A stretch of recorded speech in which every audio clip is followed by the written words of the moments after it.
All right, I'm going to quick bullet point all that shit that we just went over before, because now we're recording and we all smoke weed except for Mitch, and Eric, who's cool about it because he doesn't say anything. You guys have returned to the Bronze Nilbog about 5 p.m. after the ill-fated combat up on the plateau and the much chiller meeting with the legate and questionable Nico of the questionable sexuality. On your way home, you discovered, quite by happenstance, the body of what you assume is in fact the missing bridge burner that Nico asked you to find. You assume it's him because he has a burning bridge carved into his naked chest as he hung mutilated from a tree. You cut him down and put him in the cart with the still unconscious Henry the Kettle and the deceased bodies of Strainu and Finkle, and made it back to the Nilbog without incident. When you return there and enter the common room, you met our new companion and player, JK, who will be playing MANCY, the bardish barbarian dwarf with the nipple ring. MANCY. And that's essentially where we're going to pick up. There's some things that you guys can do around the area. You essentially have the evening free. I know that we want to head into the town, I think, the next day. I don't think I mentioned it now that we've been recording, but as you return to the Nilbog, you notice that along the quay at the dockside, several what appears to be funeral pyres have been assembled. That's something to inquire about. Well, I think we missed the entire... I don't know, were we recording last week? I believe I recorded everything. No, I did not record last week, though, only because... it was prep. It was just like... It was prep and catch up and levels and shit. Exactly. Everybody's level 3, including MANCY.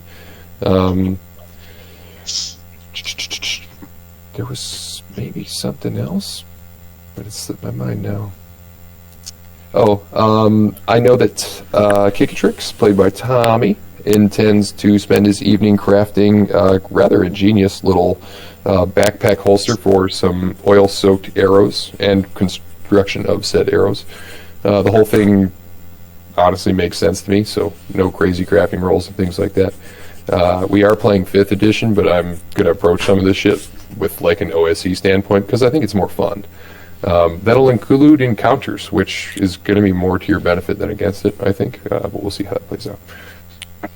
More than happy to talk about any of those details if you guys are interested, but we don't have to by any means. So I've talked enough and wanted to sip my beer a little bit. So what do you guys want to do with your remaining evening? It is about 5 o'clock. The sun is starting to go down. You haven't really spoken to anyone outside of MANCY. It seems that most of the people who are here have been relatively engaged. That being said, you did see Trovar out on the docks, and it appears as if Sergeant Mack is still on shore. He is in the bar, but he's across the table, or across the room, bent over a table with a couple of his Marines. And I'm going to put it to you guys now. Go ahead. So right off the rip, I guess I'll start here. So after we had met MANCY, Mitty decided to take a short little cat nap on a chair, and we'll say about 30 minutes or so. And after waking up, he walks outside and does a big stretch on the porch of the bar and goes, "We having a barbecue or something? I missed something here?" There's a couple of Marines kind of moving around outside. One of them looks up and says, "No, the party that went over into the docks had a few losses today. Don't know much about it, though." Well, the docks for the little expedition that they sent out to explore? Like the warehouse area. Apparently they ran into some kind of fish things. God damn it. And I shake my fist at the sky. Or no, the ocean. The ocean stares back at Aaron. Alright, I turn back around and tell everybody inside that they had encountered some fishmen. You said near the warehouse?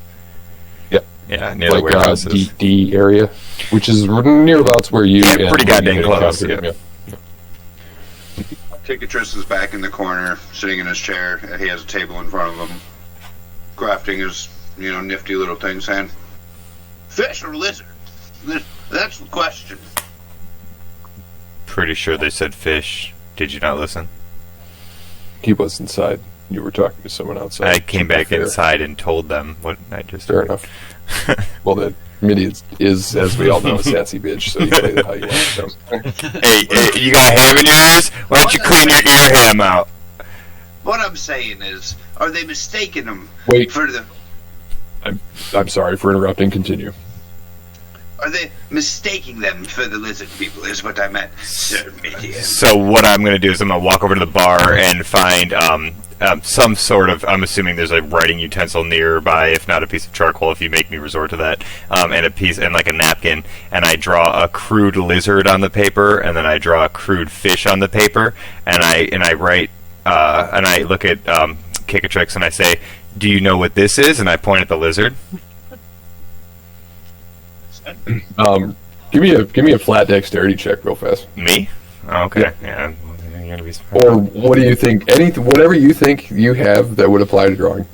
I'm fine with dexterity. I'm pretty open on this. Okay. I don't need saving throw. I need dexterity. No. Just ability saving. It's a passable drawing. I said crude. What's that? I said crude. To be fair, like. Did you draw both, or did you just? Yeah, I drew both. Yeah. He points to he kind of shrugs and says, I wasn't there. I couldn't tell you all the way, but they did say fish people. And he points to the fish person. I was saying for Kikatrix, like I was humiliating him in front of everybody. Oh, okay. I'm sorry. No, I'm not harassing the outside people with their Well, fine, losses. fuck you then. He says, and he turns and carries.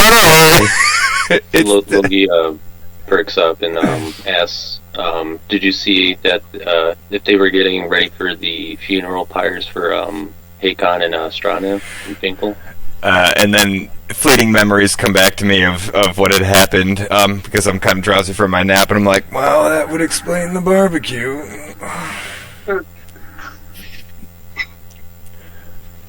Yeah. In that case, I'm gonna go outside and see if I can find a Trovar and see how to set up. So Trovar is hard to miss, as he's essentially like a big ass Norseman with his fucking eye patch. Does anybody remember how he talks? It's been a while since we've done Trovar. Was he kind of the Swedish one? I want to say like older like- Swedish. I feel like Hakon was very Swedish, but Hakon was Surfer Schwarzenegger. okay. You never got to meet him, Mancy. His famous garlic. Quick second. Did you ever get Homeboy out of the fucking cart and healed on the way back? Or I think when we got back, Trovar did some stuff to Henry. everybody. Oh, Henry is still in the cart, which you guys left out front, unconscious, on top of the two dead dwarfs. Yeah, we should probably. and Midian pipes right up and goes, nose goes, and touches his nose first. I'm already outside and looking for Trovar and then see this huge Norseman. Trovar is standing kind of like between the ocean and the pyres that have set up there. He is standing over Hakon's body, as well as a number of people that you would recognize from your passage on the Teodor Mayo, who had apparently joined the shore parties and gone with like the other exploration teams into the warehouse areas.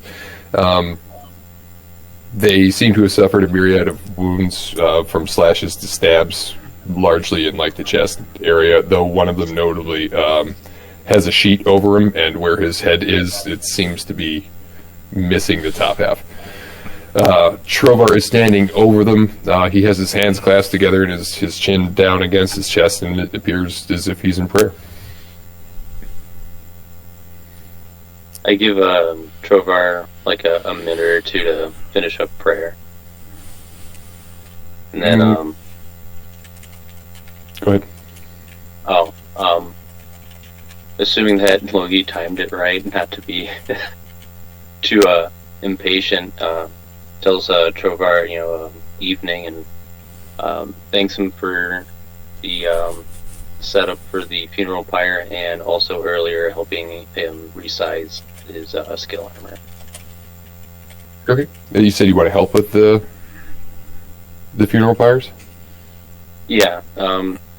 Like I'll ask like if there's any preparations needed help with, like Hakon's, Strainus or Finkle's, or anybody else's. He finishes his prayer and he like quickly. You think he's not actually speaking, but you get the impression that he knows that you're there, and he finishes up whatever he's doing internally and straightens up and turns to look at you, and like a soft smile touches his face, and he claps you on the shoulder and says, "Loki, glad you made it back, boy." It's more pirate, but I'll get it. Give me a minute. Yeah. As far as the conversation goes, he is more than willing to help you with the resizing of Hakon's armor. He seems approving of the idea. You get the impression that this is a practical, down-to-earth dude, and resources is resources is resources. You've also gotten the impression, both from his scars and his missing eyes and familiarity with the weapons and armor he's wearing himself, that he's no stranger to battlefields and quite possibly the loss of friends. He is, however, shocked to find out that Strainu and Finkle are dead, as this is not information you guys have shared with anybody or done anything with the bodies since they came back in the cart. I can assume, I feel fairly, that half an hour has passed since you guys got back at minimum, because you guys went inside and had a conversation with MANCY, and then fucking Midian had a little nappy. We're not going to punish that too hard, though. He's saddened by the information, but like any old fucking soldier, seems to accept it, and goes over with you to the cart as you guys are basically having this discussion, and motions over a couple of people, and they take the cart over to the waterfront. And he thanks you for your offer of help with the bodies, but this is something he'll take care of himself. He's kind of now a sad smile and says that unfortunately he's had a lot of practice with this kind of thing. And that after sunsets they'll have the actual funeral, and after that in the evening he'll help you resize and fit the armor, no problem. He'd be happy to help. Can I ask a clarification question? Yes, you may. What you said there was somebody in the cart that's still alive? I was going to say the same thing. Oh yeah. Okay. So did he? So okay. All right. Yeah. No, he's. I guess at this point, assuming that he's dead. That's what it says. So we're gonna roll. Okay. So, I was going to let it roll, but can I play off that? So Mancy's down at the water's edge where the cart just got pulled to, and he's in the process of he sees that there's a big event coming. The funeral pyres are coming. This is an opportune time for him to sell his happy hops, his ale. He is a brewer, so he's seeing that there's an event happening, and new to this area, he wants to kind of stake his claim as having a phenomenal product. So as he's talking to some of the people setting up, he's just trying to get some earworms going, saying, "Come on back a little later. I'll have stuff for you." He sees the cart of dead bodies get pulled up, and it kind of startles him a bit. And as he's inspecting, he sees that one is still sitting there, slightly breathing, and bellows out, "We got an alive one here!"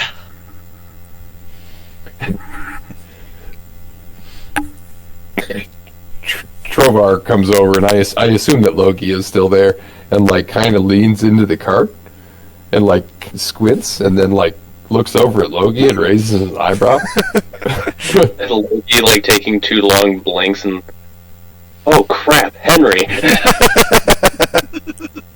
I'm like, yeah, I forgot about him. We forgot about him. And Loki, attempts to carefully as he may to get Henry out of the cart from Strainu and Finkle's way. As you go to move Henry, you like pick up one of his legs and like kind of drag him forward, and all of a sudden you hear the clattering of coins, and from out of the cart, like spilling out kind of around the bodies, is some of the loot that you guys had pulled from the house up on the plateau. And now, JK, just to throw this out there to you, this is a fuck ton of money. Okay. I very distinctly remember not leaving that in the cart. Where did you guys leave it? I could have swore one of the things we discussed was we took all the loot into the house. Ooh, you left it in that house? Into the tavern, sorry. The Nilbog. What did you do with it in there? With everyone in there. I think we squandered it, yeah. If I didn't say this out loud, I definitely thought it, and that is my bad. I did, because you said... a bunch of money. Like, this is not casual carry. This is why I say this, because you said, and I quote, you guys just casually strolled through this town with, like, a whole cart full of stuff, and, like, eyes are on you, like, as you're going down. And I was like, I recall the bodies being put on top of it. Yeah, but you did, if you roll the video back, you said this and all the loot and bodies and things like that, and I was like, yeah, we're definitely going to get that right in the Nilbog. Like, I don't think that you did. Oh, I'll let you have it. You might. No. Like, I'm open to this. You and I are the only voices. I don't think we there's got back and talked about it. There's more than just Paul and Mitch here. Yeah, no, I think we got back and we forgot about, like, the gold and shit in the bottom. I don't remember bringing anything into the Nilbog. I might be mistaken, but I vaguely do. Now, I'm willing to be lenient on this because it's a lot of fucking loot. And like MANCY, and there was some time in between it. But it is a fuck ton of money. It's a lot of money. Like, I don't think it's super unreasonable to think that you guys took the choicest bits, for sure. But, like, I'm pretty sure there was a fuck ton of copper coins. Does anybody have the record of it? Yeah, I do somewhere here. Let's paste that into the chat real fast, and then you tell me what you think you can actually, like, so pass it's all under loot in the chat, and it was from January 19th, and it was several bags of coins, 800 copper, there was 2,000 silver, 500 gold, and 40 platinum. There was a leather saddle, pony keg, copper chalice inlaid with silver, 4 iron rations, bloodstone cup engraved with an arcane rune, a chest about 25 pounds, it's gilded, wooden orb with a labyrinth engraved on it, 3 square yards of silk, a silver flask, a pelt of drake scale, 3 stoppered glass bottles, pale blue electric liquid inside of them, spell scroll, magic mouth, and then we also got the Legionnaire's Haste. So, as far as I know... Oh wait, there's more. Legionnaire's Haste is with... I think, yeah, that can be... But, like, we're talking several bags of coins, 2,000 silver pieces, gold gilded pieces, chests, like the saddle. Like, there's also a crystal vial full of, or crystal of sulfur, a drafting compass, a block of soap, a flask of ale, scraps of leather, a vial of ashes, pouch of pipe weed, a signet ring, a small electrum ignet, 3 PP. Oh, I don't know what that is. Platinum pieces. Okay, yeah. I don't know. A magnifying glass, several dead insects, a piece of coal, a piece of coal, a preserved basilisk eye, a tin spoon, another compass, a turnip, a deed to a ruined tower. That was that one. And then a flask of salt water and a small steel mirror. Okay, so I do think that most of this shit can all be, like, put in pockets and shit like that, right? You know what I mean? I'm saying regardless if we forgot everything else in the thing, all the material objects, the money was not forgotten. There's no way you forget 40 platinum and 500 gold, scratch the 2,000 silver and 800 copper.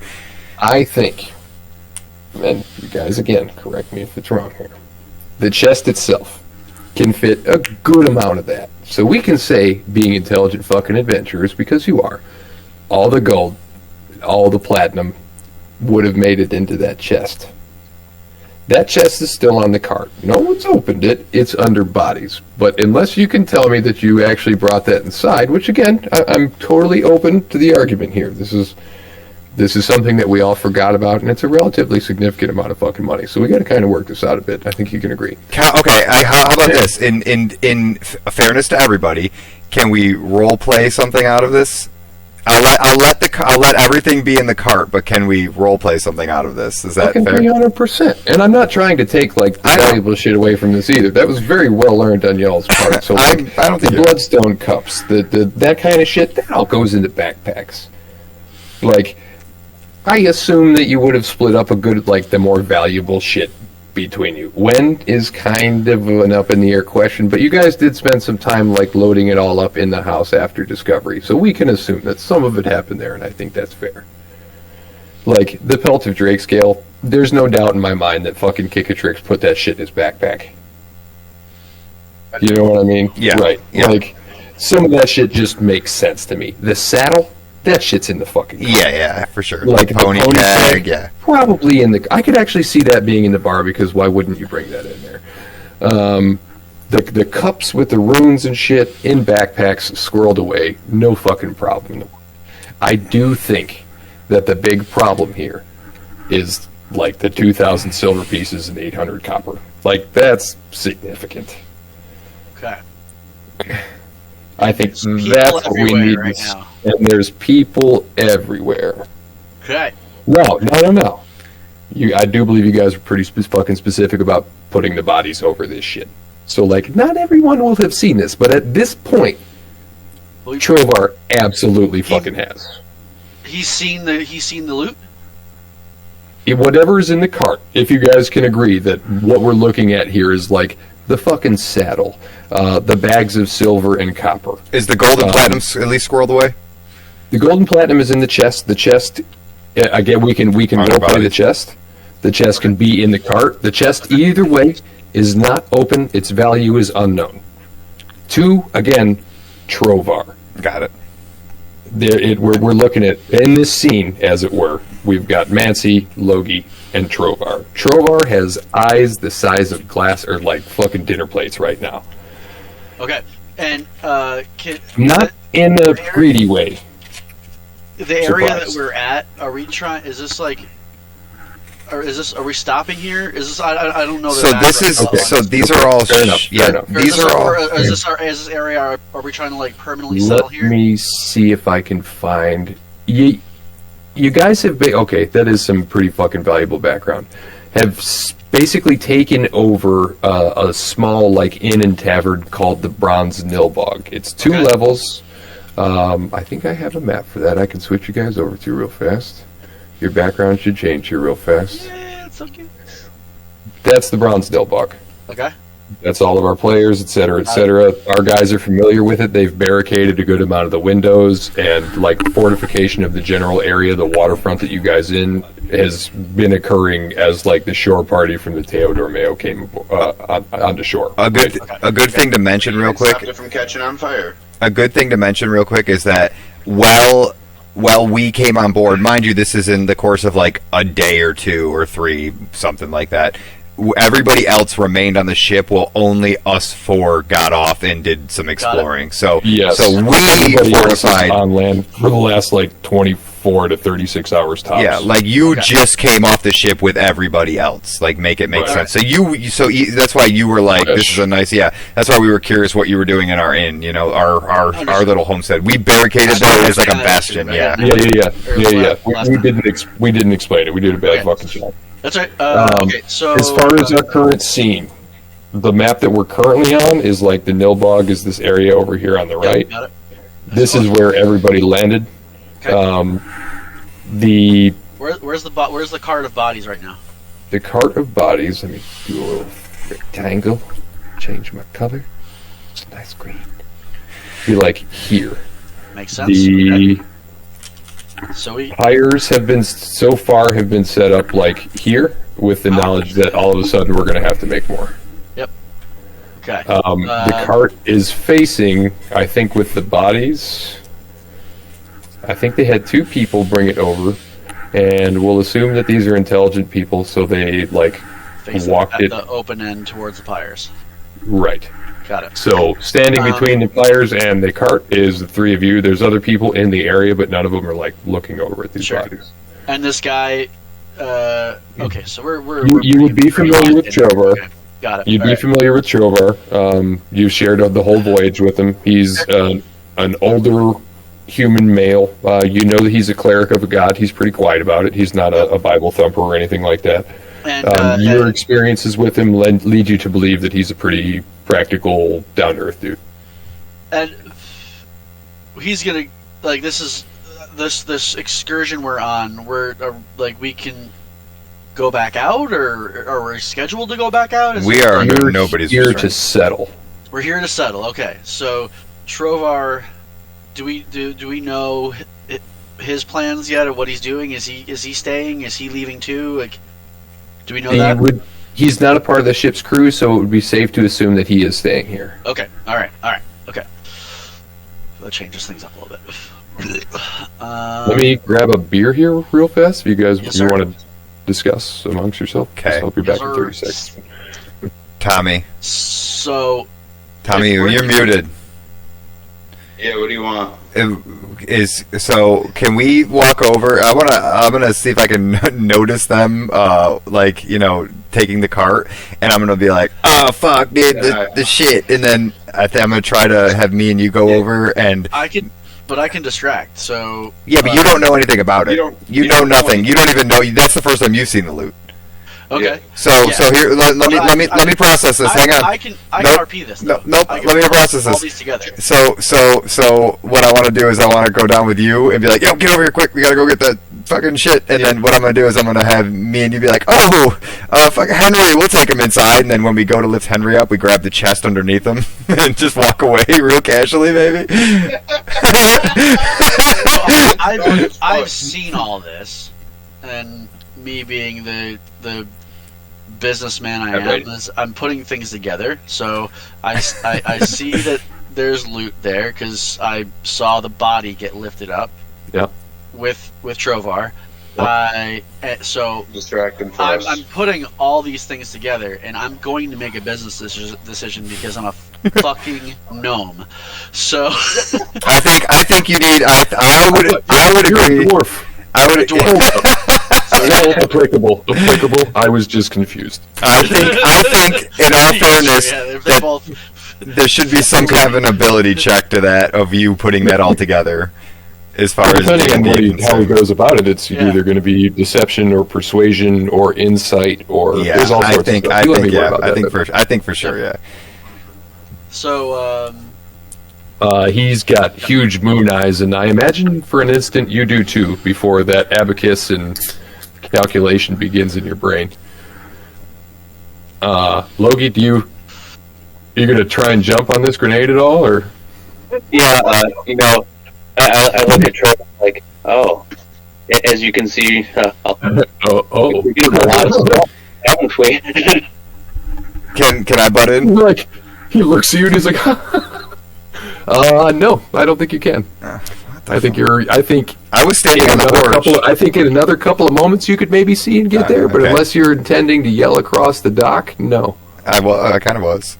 No. Well, if you want to, go ahead. But this was. No, I'll let him play it. Nope, I'll let him play it. Go for it.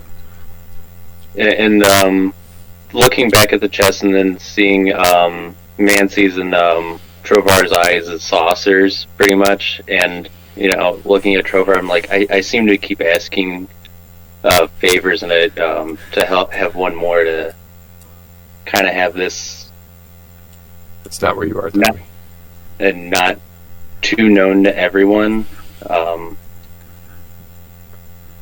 If there's a quiet moment after some time, I could share my own half if you would like. I don't strike you as a person that is greedy for gold, but still for also it's like compensation for every time that you've helped me so far, and I've yet to feel that I have done a favor. Yeah, go ahead, give me a persuasion on that. I'm gonna let it sit. This is a good time to talk about assisting mechanics and shit like that here. So MANCY, for instance, if you wanted to kind of jump in on that, because you mentioned in the role play that you were already kind of putting the situation together. So if you want to try and support what he's trying to do, he can add a +2 to it. Norm, you could also, I guess, apply bardic inspiration here too if you wanted. I don't know if I'm aware of his intentions though. Okay, that's or fair. his thoughts. I'm Okay, kind of okay. I'm deep. I'm in my own mind right now, so I don't know if I do notice that. Give me an insight check. All right, can you let me know how I do that there? It'll be under your skills. Open up your character sheet. Got it. Kind of Already like pulled up. Yep. middle kind of under skills. It is alphabetical as far as I know. Core skills. Okay, and I scroll down. Insight. You should just have to click the word, and it'll do all the rolling, brother. Why am I not seeing this? There it is. Okay, and I just click insight. Yep. Can you beat the 16? You can. Yeah. I think that you very much get the impression that like Logi's not trying to really sell anything here. He's very much tried to. Like, hey, I'll split my shit with you if you keep quiet about it.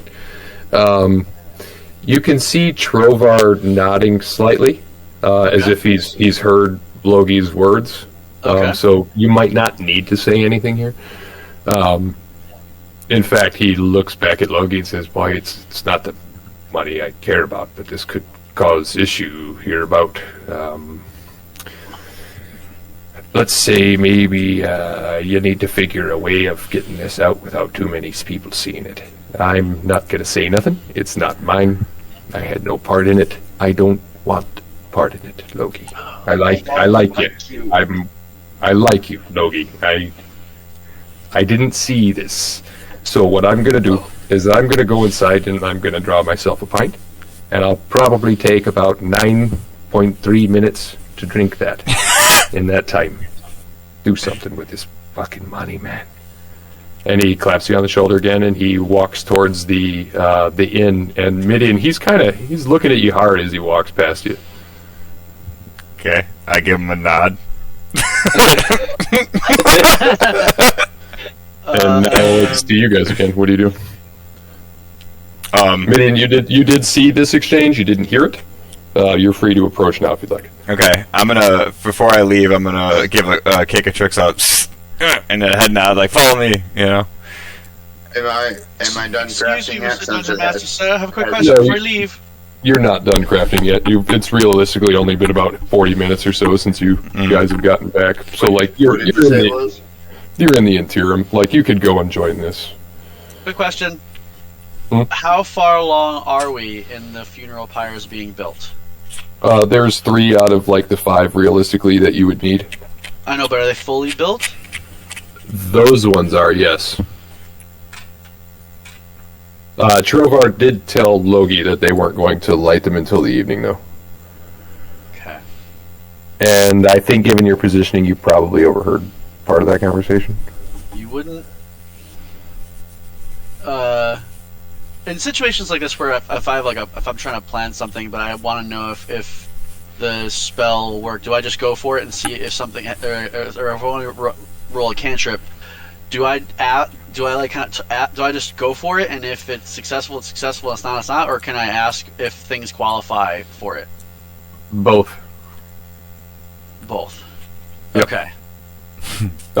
You could more often than not tell me what you want to do. Like, hey, I want to try and cast this spell, and I want to do this thing. I'll say, okay, dope, do it. Like, or I'm not sure it works like that. With prestidigitation, I can snap my finger and either, have some visual or scent-based thing, or I can also light or snuff out candles, torches, and small campfires. So I don't think that the funeral pyres would probably qualify for me starting one of them up? Question mark? Not like a full-ass blaze. Not a full blaze, but definitely... We're talking like creating a distraction? Yes, sir. Why would you want to bring eyes to I think that's that doable. area, though? People would look if a fire just started randomly. Because they're going to focus on just that. And it's going to make getting the shit away from it harder, though, isn't it? how big? That's but you look at the space. You are not ship. terribly far. Can I interject real quick? Before you decided to go down this prejudication route, whatever that word is, I believe Midian had nodded to Kikatrix to come with him real fast, right? I mean, he can still. He's not done anything yet. I'm just trying to figure out like the size. Realistically, there would be a couple of moments before the two of you got out to there where the two of them are, presumably. So if Logie and or MANCY were going to do something now, they would do something before you got there, unless you're sprinting. But and the size of this, I'm you're figuring sprinting. if that's a ship there, how each one of these hexagons. We're not talking crazy scale here. This is more just a reference. This is more theater of the mind than anything else. 5 yards is each square, so think of it that way. Okay. So yeah, 5 we feet, are 5 feet. really close together, and those They were badly and quickly drawn. Fuck off. That's okay. just roll it. All right, so that does change things because, obviously, like Mitch said, I don't want to bring all that attention to that space if that space isn't as big as I thought it was. Like, I understand what you're trying to do. Prematurely lighting those would draw the attention of most people in the area. That may be the opposite of what you want to do. However, looking to spells for an answer here is smart.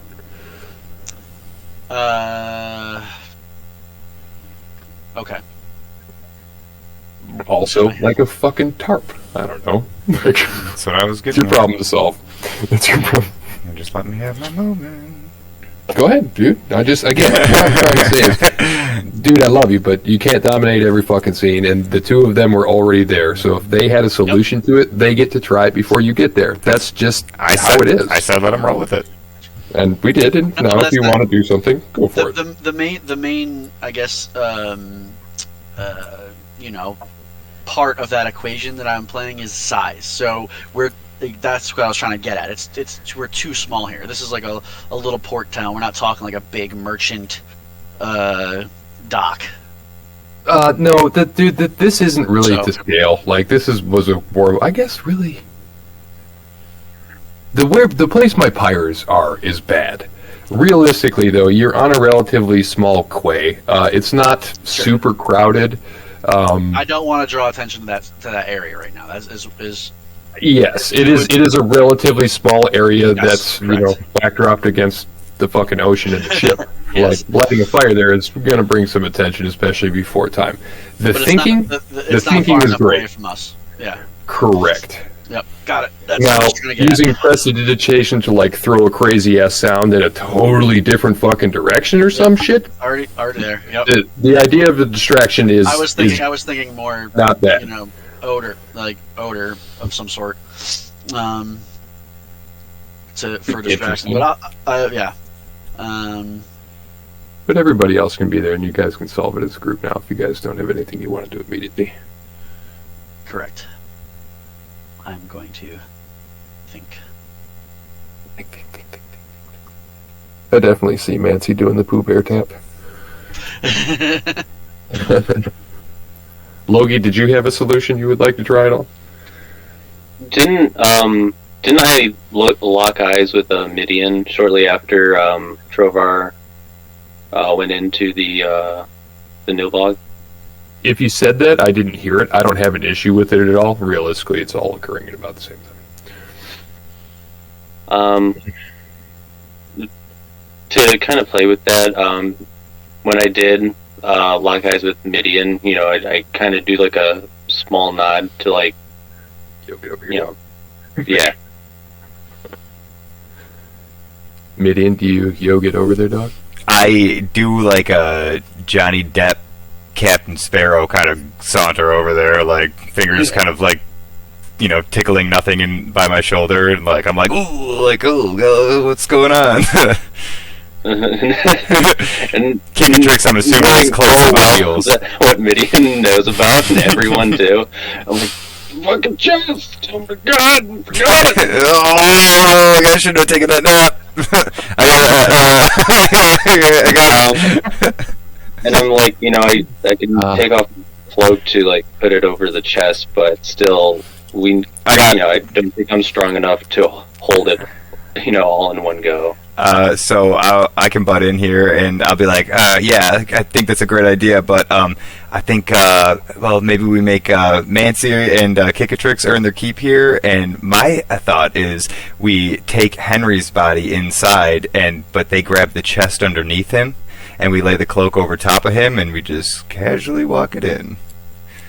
Like we're going to go take Henry up to his room. That's such a ridiculous idea. It's like it's a small chest. Like it's not like a. There's a 2,000. Cool. Kickatrix approaches down the stairs, heading towards. He goes, "I've got an idea. You remember where I threw those boys to warn the other ones? The lizard." While he's saying this, Midian slowly rubs the bridge of his nose. But continue. Let's throw it off into the water. That way no one will find it.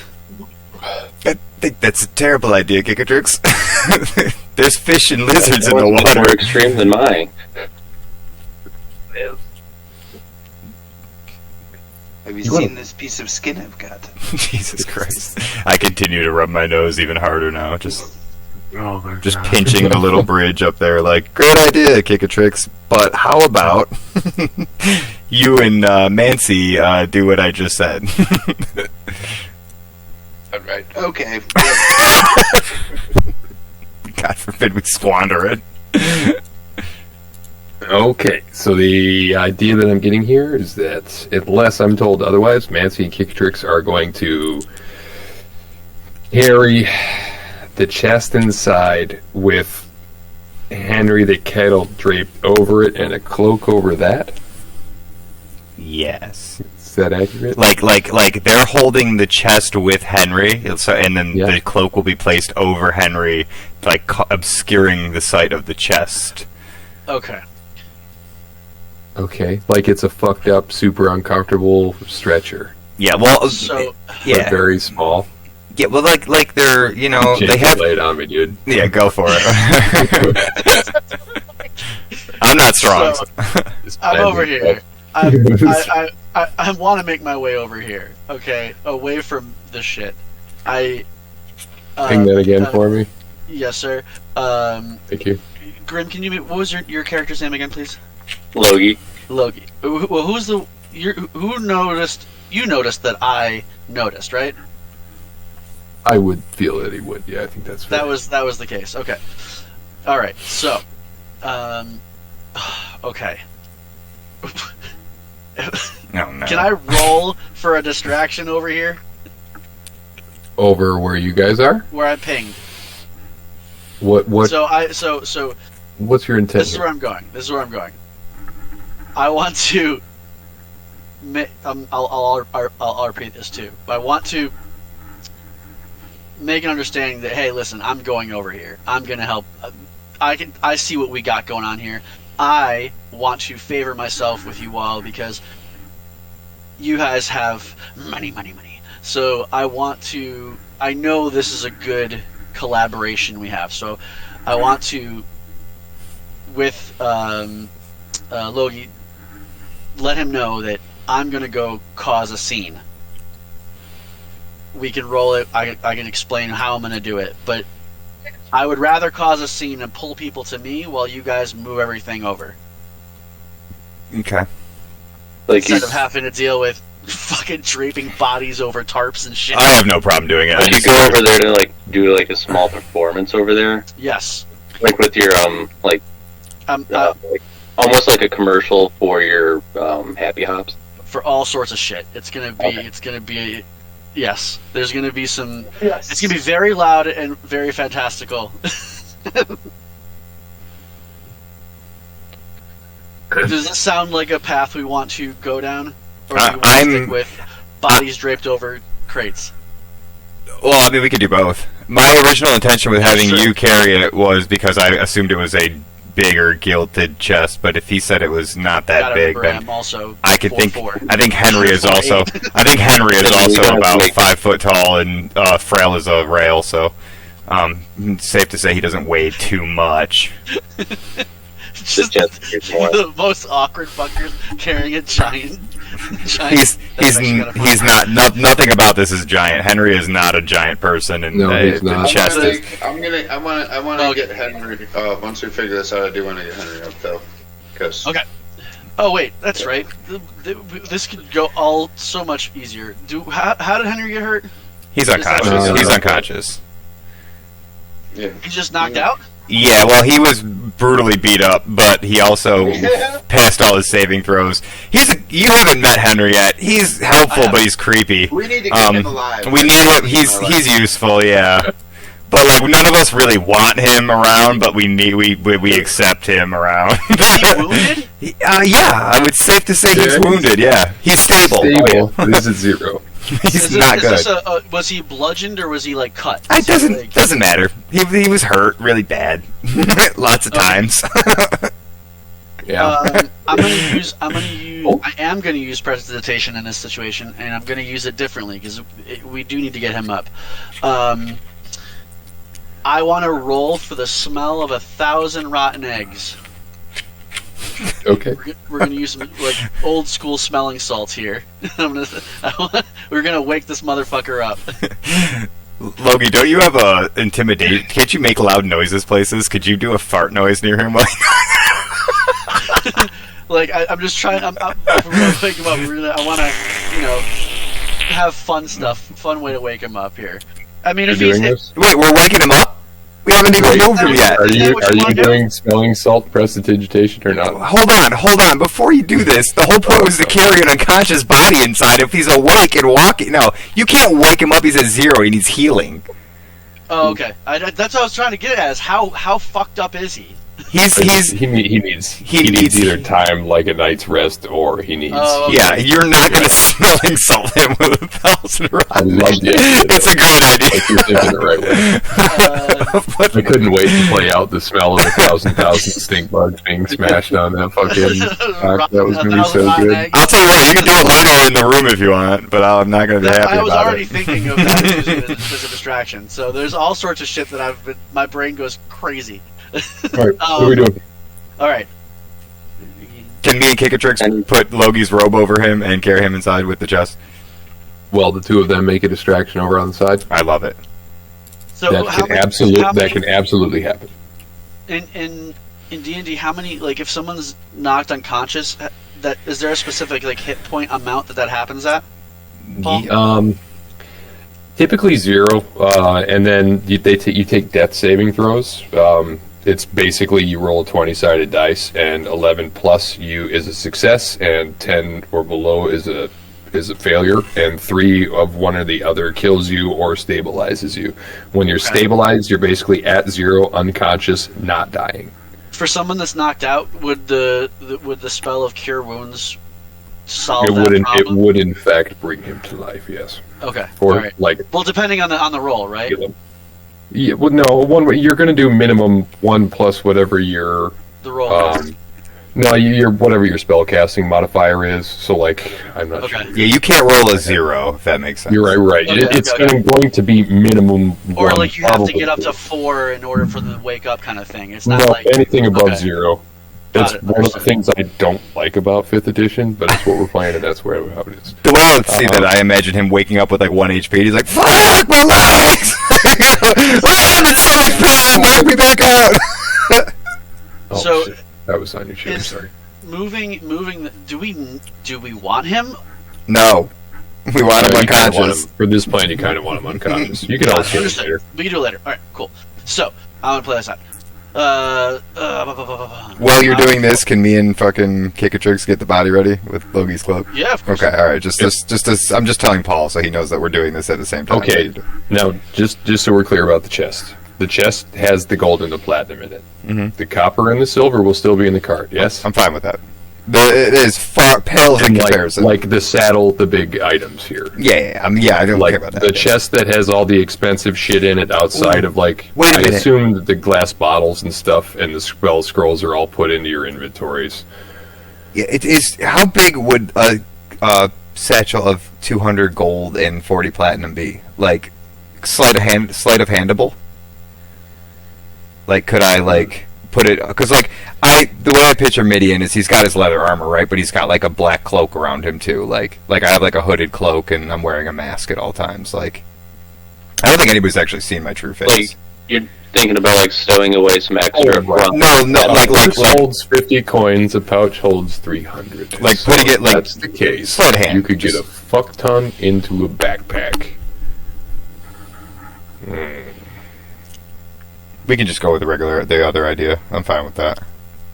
I was just making it simpler, but while they're doing the distraction.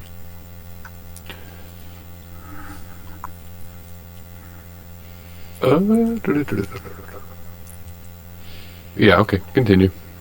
I don't see an issue with this plan at all. I totally see both charismatic characters going off and setting off a distraction to gather everybody in with some delicious booze while you guys basically take in Henry the Kettle with your chest of gold underneath it. That's what I'm thinking. That's fine. We've spent a good amount of time on this, so unless you guys very specifically want to role play this out, what I'm going to rule here is that Logie and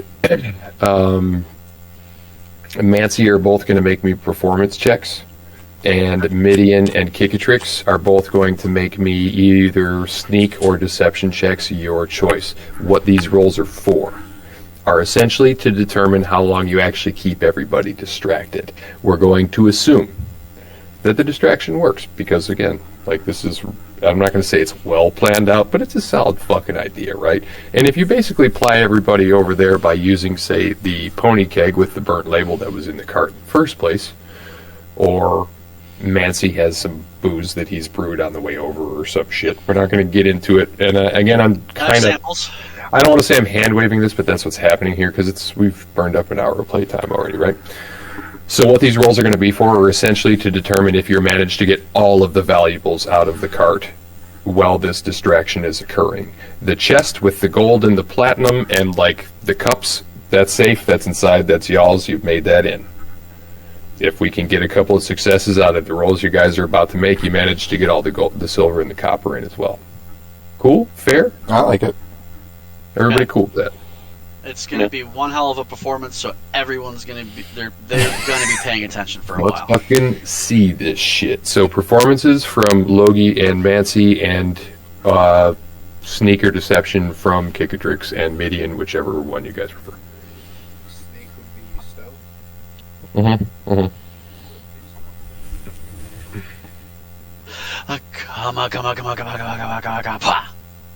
And along with the performance, Paul, do you need me to roll anything for the using my spell as part of the performance? No, that's kind of factored into how I've decided to handwave this a little bit. Okay, understood. Eric? Yeah, performance? What was your question before you did that, though? Oh, to cast thaumaturgy to increase the volume of my voice. Go ahead and roll Tommy. one more again, then I'll give you advantage for that. Which is also kind of what I did for you, MANCY. So what advantage is that when you're using a spell or something like that to basically amplify the results of something, you roll twice and take the best. The 18 in either way was your first and best roll. Yep. Understood. Eric's was a 17 in this instance. Tommy, that's a mess. What happened there, bud? It didn't even register. Like, They all came up at once too, to be fair. So like he didn't like click them in succession. Like they all popped up at But once. we're gonna go with the first one. Yeah, for sure. So what I'm gonna do is I'm gonna roll out this scene here real fast, and then we're gonna take a quick 5-minute fucking break. Everybody can smoke a cigarette, take a piss, get a beer, whatever you need to do, and then we're gonna get into the other shit that you want to do this evening, and then hopefully a little bit of exploration. Everybody cool then? Yep. Yeah. Okay. fight. I want to fight. As MANCY and Logie, who you guys up to this point have known as a pretty quiet and bookish dude, maybe there's something about this burlesque-clad dwarf that just brings it out of him, but the two of them put on a show that would make many a snake oilsman actually pretty fucking jealous. It doesn't hurt that the beer that MANCY brews is... Actually, MANCY, real fast, can you make a brewing check for me? Yes, sir. It'll be on the bottom left of your main sheet. Brewer's supply, it's going to query. You're going to use wisdom for it. Okay. Oh shit. Okay. So I have to roll wisdom then. Yep. Oh damn, that's not good. Oh shit. It's fine. The beer is fucking good. That certainly does not hurt the situation. So everybody has. So my dice rolling luck translates to fucking video games. All right, here we go. Don't say it out loud. On it now. Yeah, don't say it out loud, you fuck. That's Okay. rolls are gonna fucking come for you.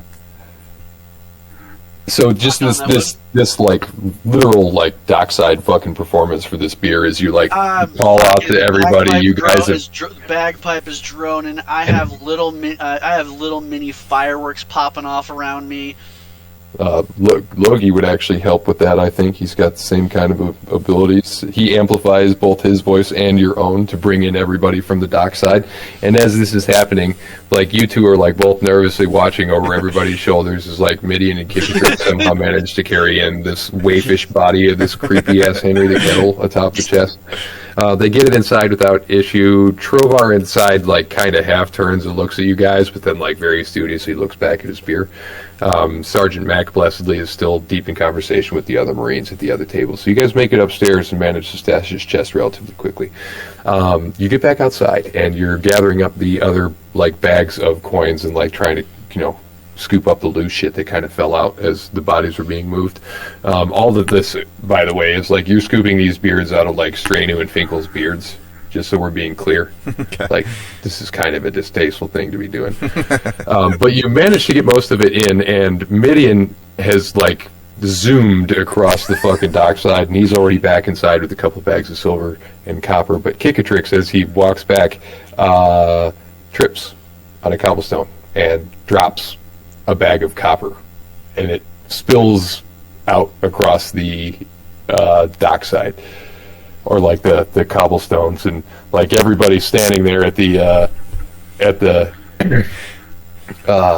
presentation essentially that's going on, like they all start to fucking turn, and MANCY like blasts his bagpipes with this like super squawkish like he's like, next round's on me, boys. And I think instead of collecting the coins, Kikatrix actually just makes it inside with the rest of it. So I'm going to rule that you lost probably 400 copper coins. Okay. And I think we're all cool with that. Are they, like, gone forever? Nope, they're out on the dockside, like they'll be snatched up as soon as this crowd is done with the performance. Got it.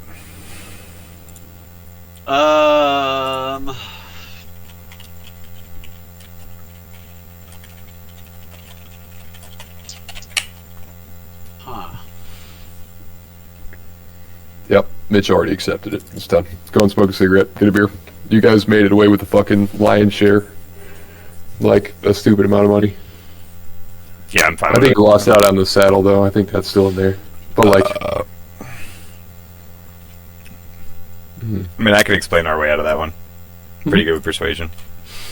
I'm not worried about it. Realistically, too, like, this is just you guys fucking avoiding the desire to share at all. Yeah. Like, this is pure avarice. I don't have an issue with it. This is what D&D is all fucking about. Come up with a plan in y'all's own time with what you are doing with the money. You guys also need to distribute this shit. That's not on me, nor will we take game time to do so. That's Discord stuff. Got it. Okay. Cigarettes, beers, piss, back at, what do you want to say, 9:45? Yeah. Okay. I'm not leaving. Sam, I'm gonna pee real quick, but I don't forget. So, I guess that's meta if I talk about what. No, we can discuss things. Wait, shit. Yo, yeah, sorry, I didn't actually go away. I will here in a minute. You guys are always free to discuss whatever the fuck you want. I'm trying to be less of a buzzkill about this shit, and also I know that you're learning.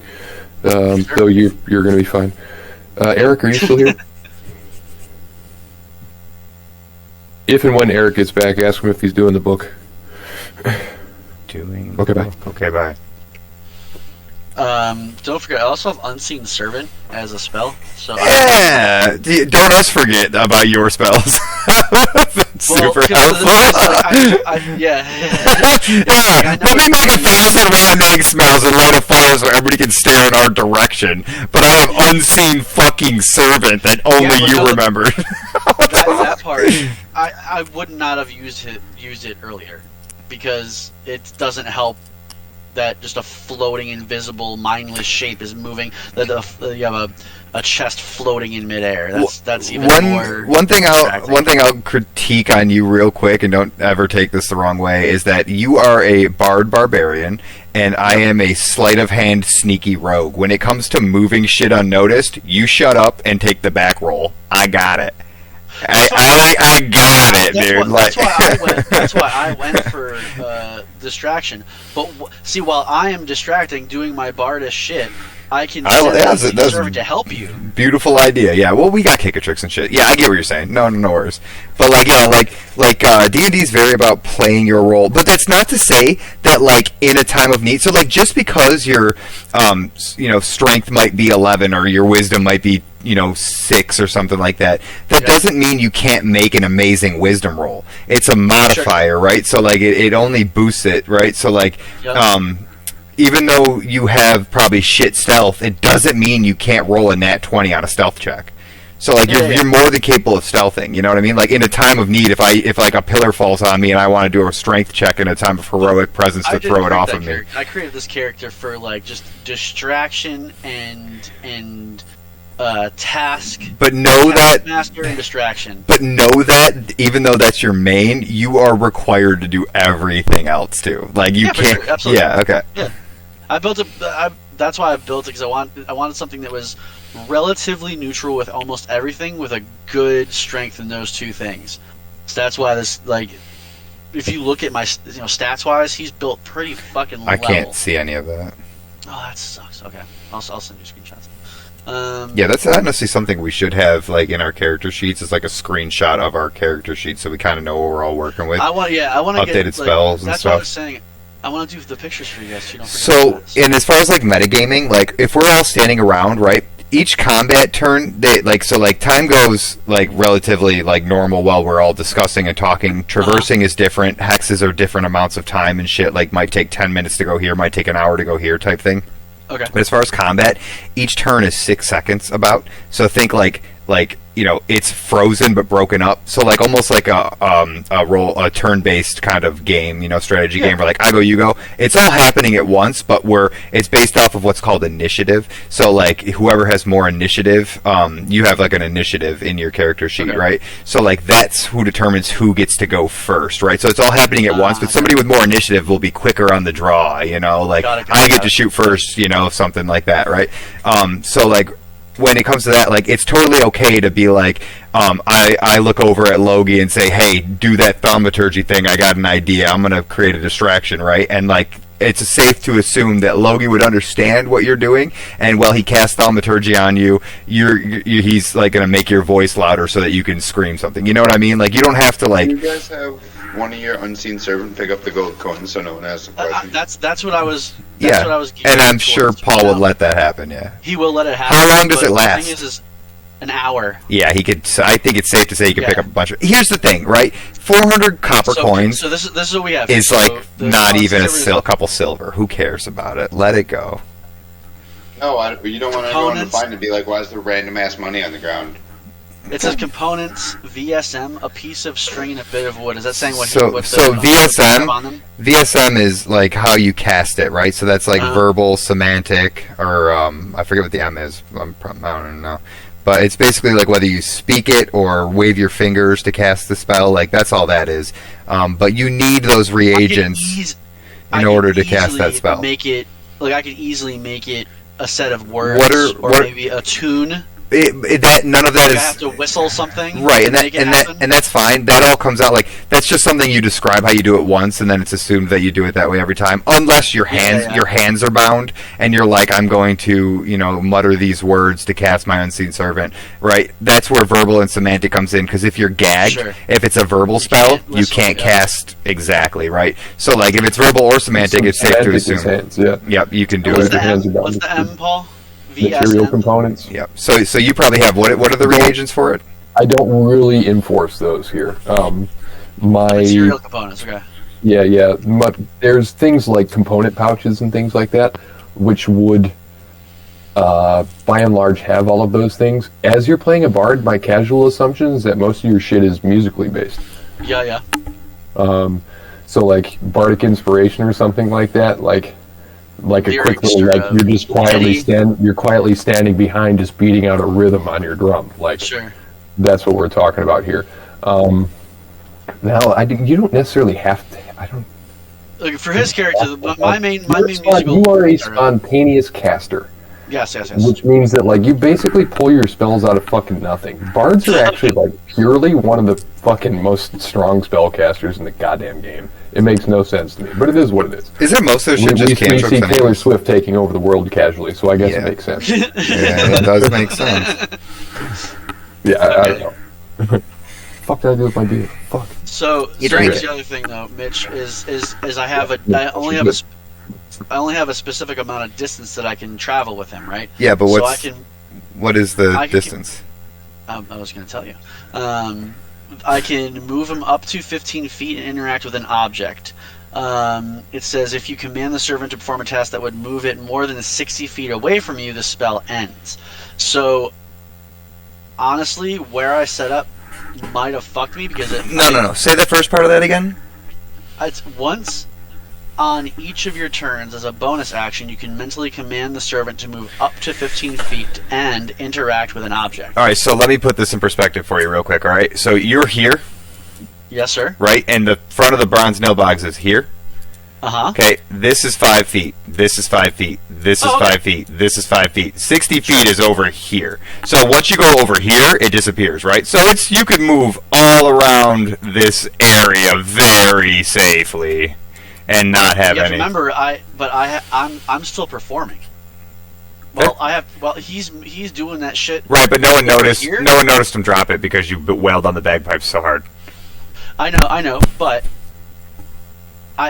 if I have to keep their attention while you guys are doing this shit, I don't think See, but here's where you're playing. So here's where you're getting too locked into a. 20. Listen to me. You're getting too locked into a linear path. D&D is a sandbox. We're playing Skyrim basically. Okay, so you can literally create. If you can think of a scenario and Paul's allows it, you can more than do it. So where you're thinking you got to play this whole scenario and everything, you got to remember copper not a very reflective source. It's nighttime. You have a bunch of rowdy people that are drinking beer. You could be like, all right, guys, now go back to the party and send them the other way down the dock. You know what I mean? There's a million ways to play this. You don't have to be doing your shit still and doing whatever, you know? Like, you just gotta think it, man. Just take 2 more seconds and just be like, that's a terrible idea. I should go with this instead, you know, before you say it out loud. Because I think our rule is once your character says it, but once your character says it, it's real. You can discuss it, but like once you say it in game, like in character, like Midian says this, it's done. Like it's locked. Yeah, Like, I know. But what I'm talking about is the logistics of this. So I'm trying to understand the distance on this. Totally It's really important to whether or not it's successful or not. Because if I'm performing, let's just say I'm performing in this general hoop and I'm dancing around within, you know, this 1, 2, 3, 4 circle around basically this bench. completely doable. 15. I can interact with my own. No, user at you can. 15 feet. You can move it 15 feet per turn. You can have a range of 60 feet on it. Oh, I see. So Okay. so again, you can only move it 3 squares per so turn. we're well within 60 feet. But and each one of these hexes is 5. You said, right? Right. The range will still occur, but outside of combat, there is no like turn-based thing, so you don't have to worry about that. Like, it's safe to assume I see. that you could, spend the next hour controlling this servant. Right. It does not. You're not tied in. You're not locked into a turn-base when you're in this free roam type mode here. Understood. That's Okay. that. So for combat, if you wanted to move your unseen servant, right, while you're doing something else, he could only move like literally 3 squares a turn as your bonus action. That's what that means. So you can move it up to 60 feet before it disappears, but only those 3 turns. He could only move 3 squares per turn. So Got You it. could also, like, there's a casting range on it, too, I believe. Like, Yeah, it doesn't you don't gotta necessarily Range is start 60 it. feet, which, Right. the Yeah. range is 60 Right. feet. So Yep. we're well within 60 feet of each one of these hexes. Absolutely, yeah. What are you trying to do here? So keep them distracted and use the unseen servant to collect the To help fucking collect coins, copper yep. pieces. yes, sir. It's almost like he was These are listening. like pennies. Just I want to be clear about this. That's what I tried to explain to everybody. I was like, I don't really care. This is not a big. This comparatively, a platinum piece is 5 gold pieces. Right, so you got 40 fucking platinum pieces minimum just out of that, and there's more down there and the rest of that shit. There's another 3 down in there, so that's 43 times 5, realistically. Let's just add this shit up real fast, just so you guys get an idea. Yeah. 43 times 5 is 215 gold. That's just in that. And then the actual value of the gold pieces themselves is another 500. You manage to get the 2,000 silver pieces away, and it's 10 silver pieces per... No, I'm sorry, it's 5 silver pieces per gold. So On the ground is 2,000 40 silver. divided by 5 that's 400 additional gold. So we're at 1115 now. And then 800 copper it's 10 copper per gold. So that's 800 divided by 10, that's 80 gold. Yeah, so it's you got 1,100 gold, and then like there's 80 kind of just chilling on the ground. You mean silver? Because doesn't copper convert to silver? It's copper. It's 10. Right. So I have gold is Yeah, 10 silver pieces, and silver is 10 copper pieces. So realistically, what we're trying to get 400. at There's is 40 just- silver on the Yeah, ground. There's 40 silver on the ground. With what we hauled off on, pales in comparison to what's So, scattered amongst What them. we're getting at here is we don't really need to worry about this, or do we want to worry about I this? just don't want anybody to walk back into the bog and be worried about where'd all this random ass money come from, and then start Yeah. But that'd be like you walking down the sidewalk and seeing just pennies scattered everywhere. Would you spend the time to question that or pick them I up? mean, you just got off a boat and no one has money for no reason. So let them take it. Why would they assume that there's more money inside the Nilbog? So the fucking money, you got everything inside. JK, if you want to continue your distraction Yeah, and it's- use the unseen servant to do that, give me another performance roll. We'll call it DC fucking 10 at this point, because you've already basically given most of these people 2 rounds. Like I pulled you have basically expended as much in product as you're getting here. Yes, and But this it was is already where done, everyone's so- enjoying it, and I Yep. pull them in close and I say, "Everyone, I just want to whistle you a tune as I play the drone in the backpack really low." And you said I need to roll what? Oh, give me one more performance check. Make a DC 10. If you manage this, we can then rule that your unseen servant is squared and things away behind the scenes. Damn it. Getting as much as you can. Core. All right, and 1 performance check. Oh, Yep. The unseen servant manages I to do whistle that. softly the tune to procure the unseen servant, and they're enthralled with my performance. Unsure of where to put these collected coins, the unseen servant has been depositing them basically in the flower bed, like kind of running alongside the building. You know where this is, but you'll have to retrieve it at a later point. It would have been cool if he did some poltergeisty shit and like stacked them all in one giant tower on the front I porch. mean, you don't know how they're oriented currently. It's like when you play In a the quarter games and they put the tower of coins in like a circle. Yeah, like, it's like, why would they do this? And now you know how those arcades actually do those. I thought that looked nice. Industry secrets. They just have unseen servants stacking this. How else do you think arcades make money? Dumb, They're not paying the employees. You get beer and pills. All the games you want to play, fuck off. You're hired. All right, who's giving me the wink that everything's in? So We I can did. stop performing. I think it's funnier if we just let you continue to perform out there until you're like, I'm done. Logi's level of awkwardness is quietly increased to the point where he's just silently slid away. Walking back. Okay, job done. I'm out. Goes into the Nilbog, grabs himself a drink, and then pours another one to go sit with Trovar. All right, as Mancy lets the bagpipes drone off with that dissonant whine of them losing air. He says, "Thank you all so much for your attention. Let's go inside to drink some more subpar sylph." They all laugh because I'm laughing. Okay. This is a behind-the-scenes mechanic. I'm going to give you guys just a quick little insight into. Well, that might have all seemed drawn out for everybody not involved in it. In addition to recovering the rest of the money, MANCY just got +1 relationship with the shore party. So that's a thing. Plus one relationship with what? The shore party. The shore party.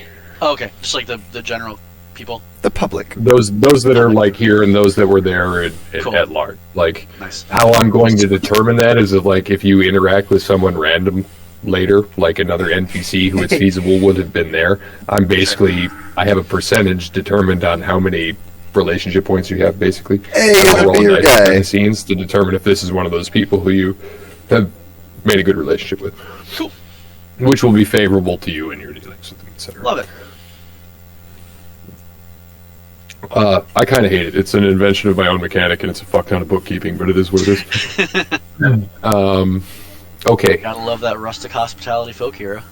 The quiet heist has been finished. You guys have squirreled away most of this money upstairs.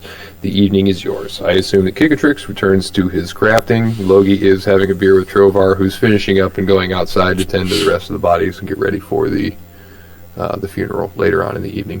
Does anybody want to do anything else before we deal with that funeral? I'm going to hide all the money. So I Okay. definitely need to speak with Kikatrix and Midian. A little elbow, wink, wink as to, hey, we need to talk about what I'm going to get out of this for doing this immaculate performance. Are you saying this to us right now? Sounds to me like he is. Yeah, I think. As soon as Is that a good Midian- time for this conversation to Hold happen? on. Yeah, I think Kikatrix and Midian's fucking upstairs hiding the Midian. gold. I think I'm downstairs Kikatrix is doing my up. thing. Hold I on. think you're upstairs sitting in the room while he hides the gold. Oh, okay. Right. Who If is you want to be downstairs, it's fine. But we want everybody together. Yeah. It's up so there. I'm gonna make my way. I'm gonna be like, all right, Midian, do your worst with it. I know you will. And then I head downstairs and go back to my original corner that I was in, waiting. Okay. And not waiting, crafting. Just finishing my crafting Yep. ship. Doing your thing. Wait. Yep. So you got to get them both together. Yep. Okay. Yeah. I tried to make it easy. They didn't want it. I didn't say anything. I said nothing. I tried. Okay. That's not you. Good luck. You guys are free to call for your own performance and bluff and insight checks here. I don't fucking care. I told you PvP gloves were off, so have fun. I really don't want to distract Tommy because it's gonna take him longer to create his shit. He's got it. It's done. Oh, thank you. No, it's not done, but he will accomplish it within the night. It's within his skill set. It's not an issue. Cool. Yeah, Understood. I should. All right. I'm like a master at this shit. Okay. It's fine.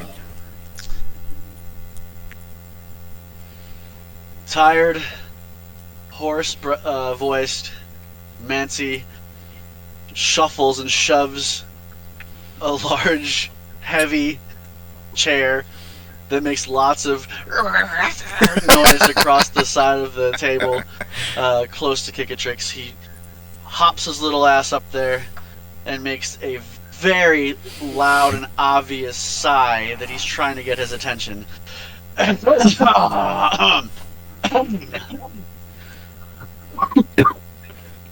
Yeah, JK gets it. So nice. Yeah. How you doing? Nice to see you again, bud. MANCY then gives a very heavy, super obvious wink, and a little kiss, whistle. Like, come on, you know why I'm looking at you. Can Midian walk down the stairs here at this point? Yeah, I don't have to. Okay, I come downstairs hold on, and I got this then. sit I got next to you this guys. Yep, no, hold on. He's wink, nudging me, and I go, Yeah, one moment. And then look at Midian, look at the chair, look at Midian, look at... I love that it's been like, that's like canon now. Nipple piercing.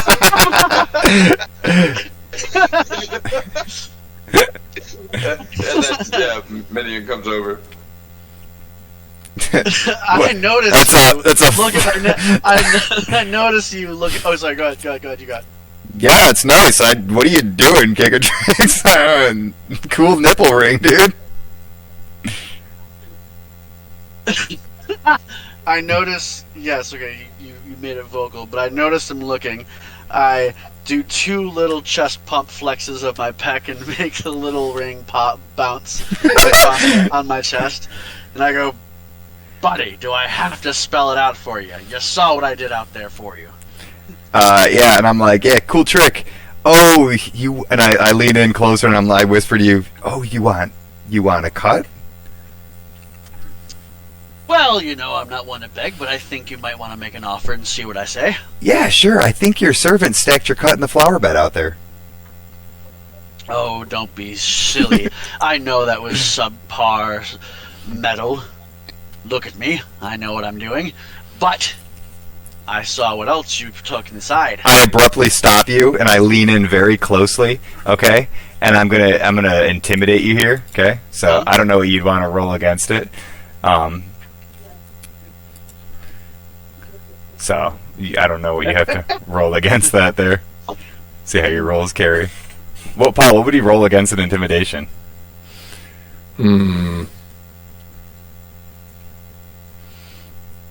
You don't. Okay, hold on. Yeah. What do you think?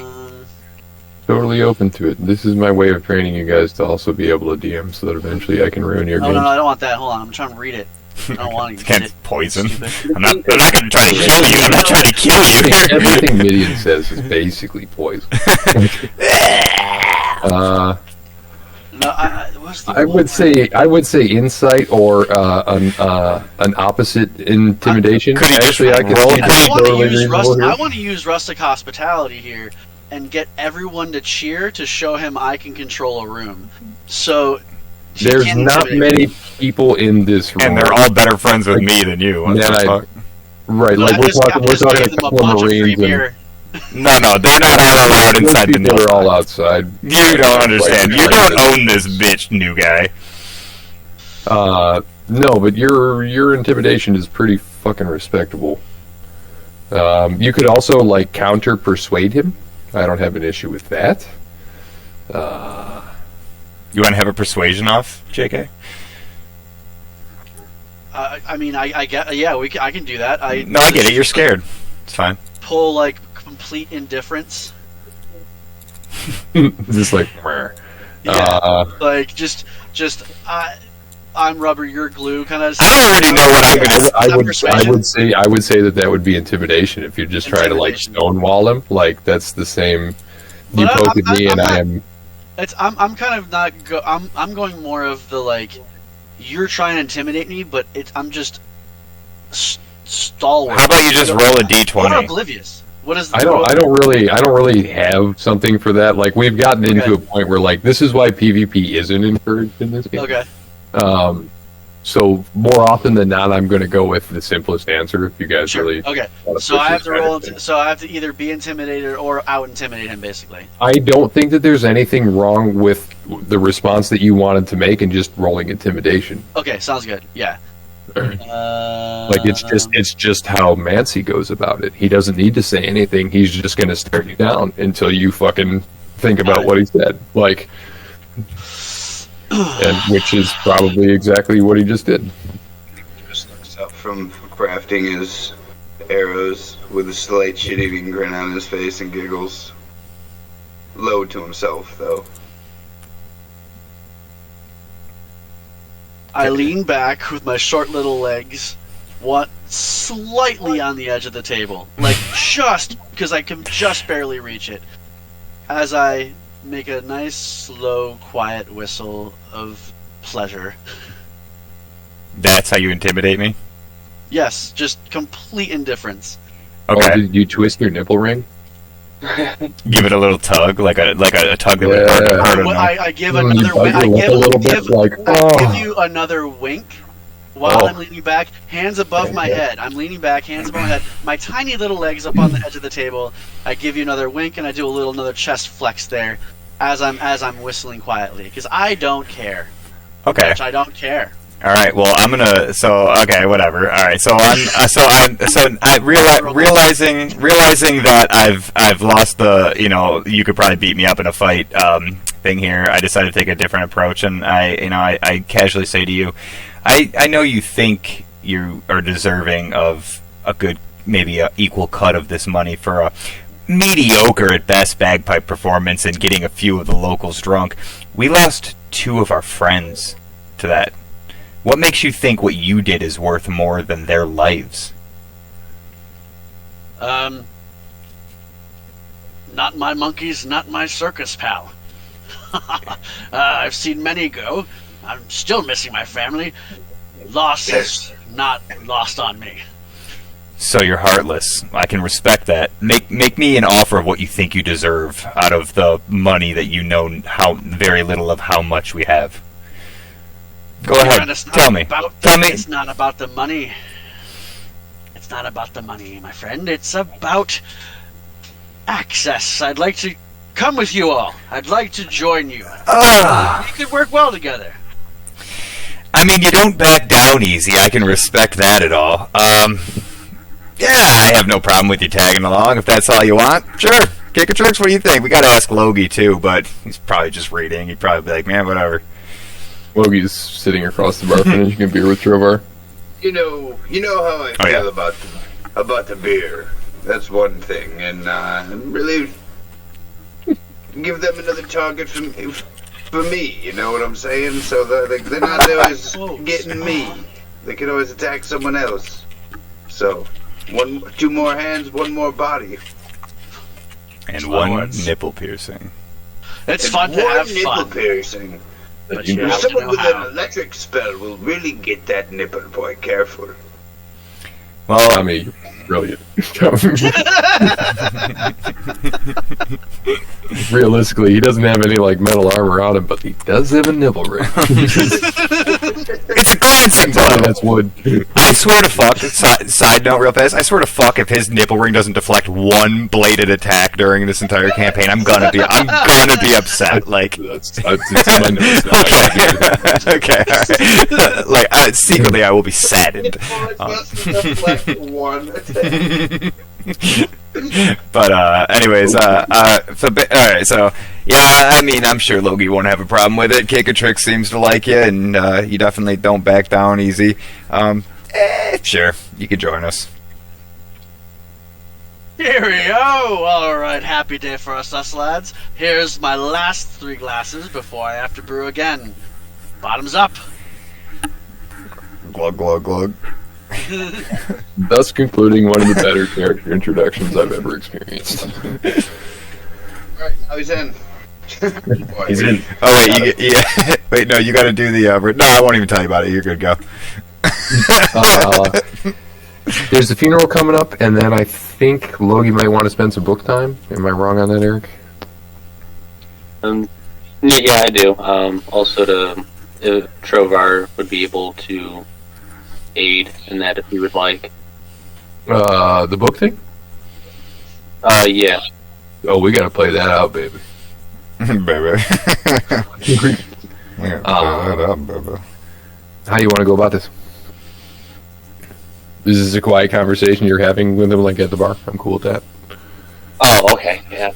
Or asking him to give you a hand with it in your room later on.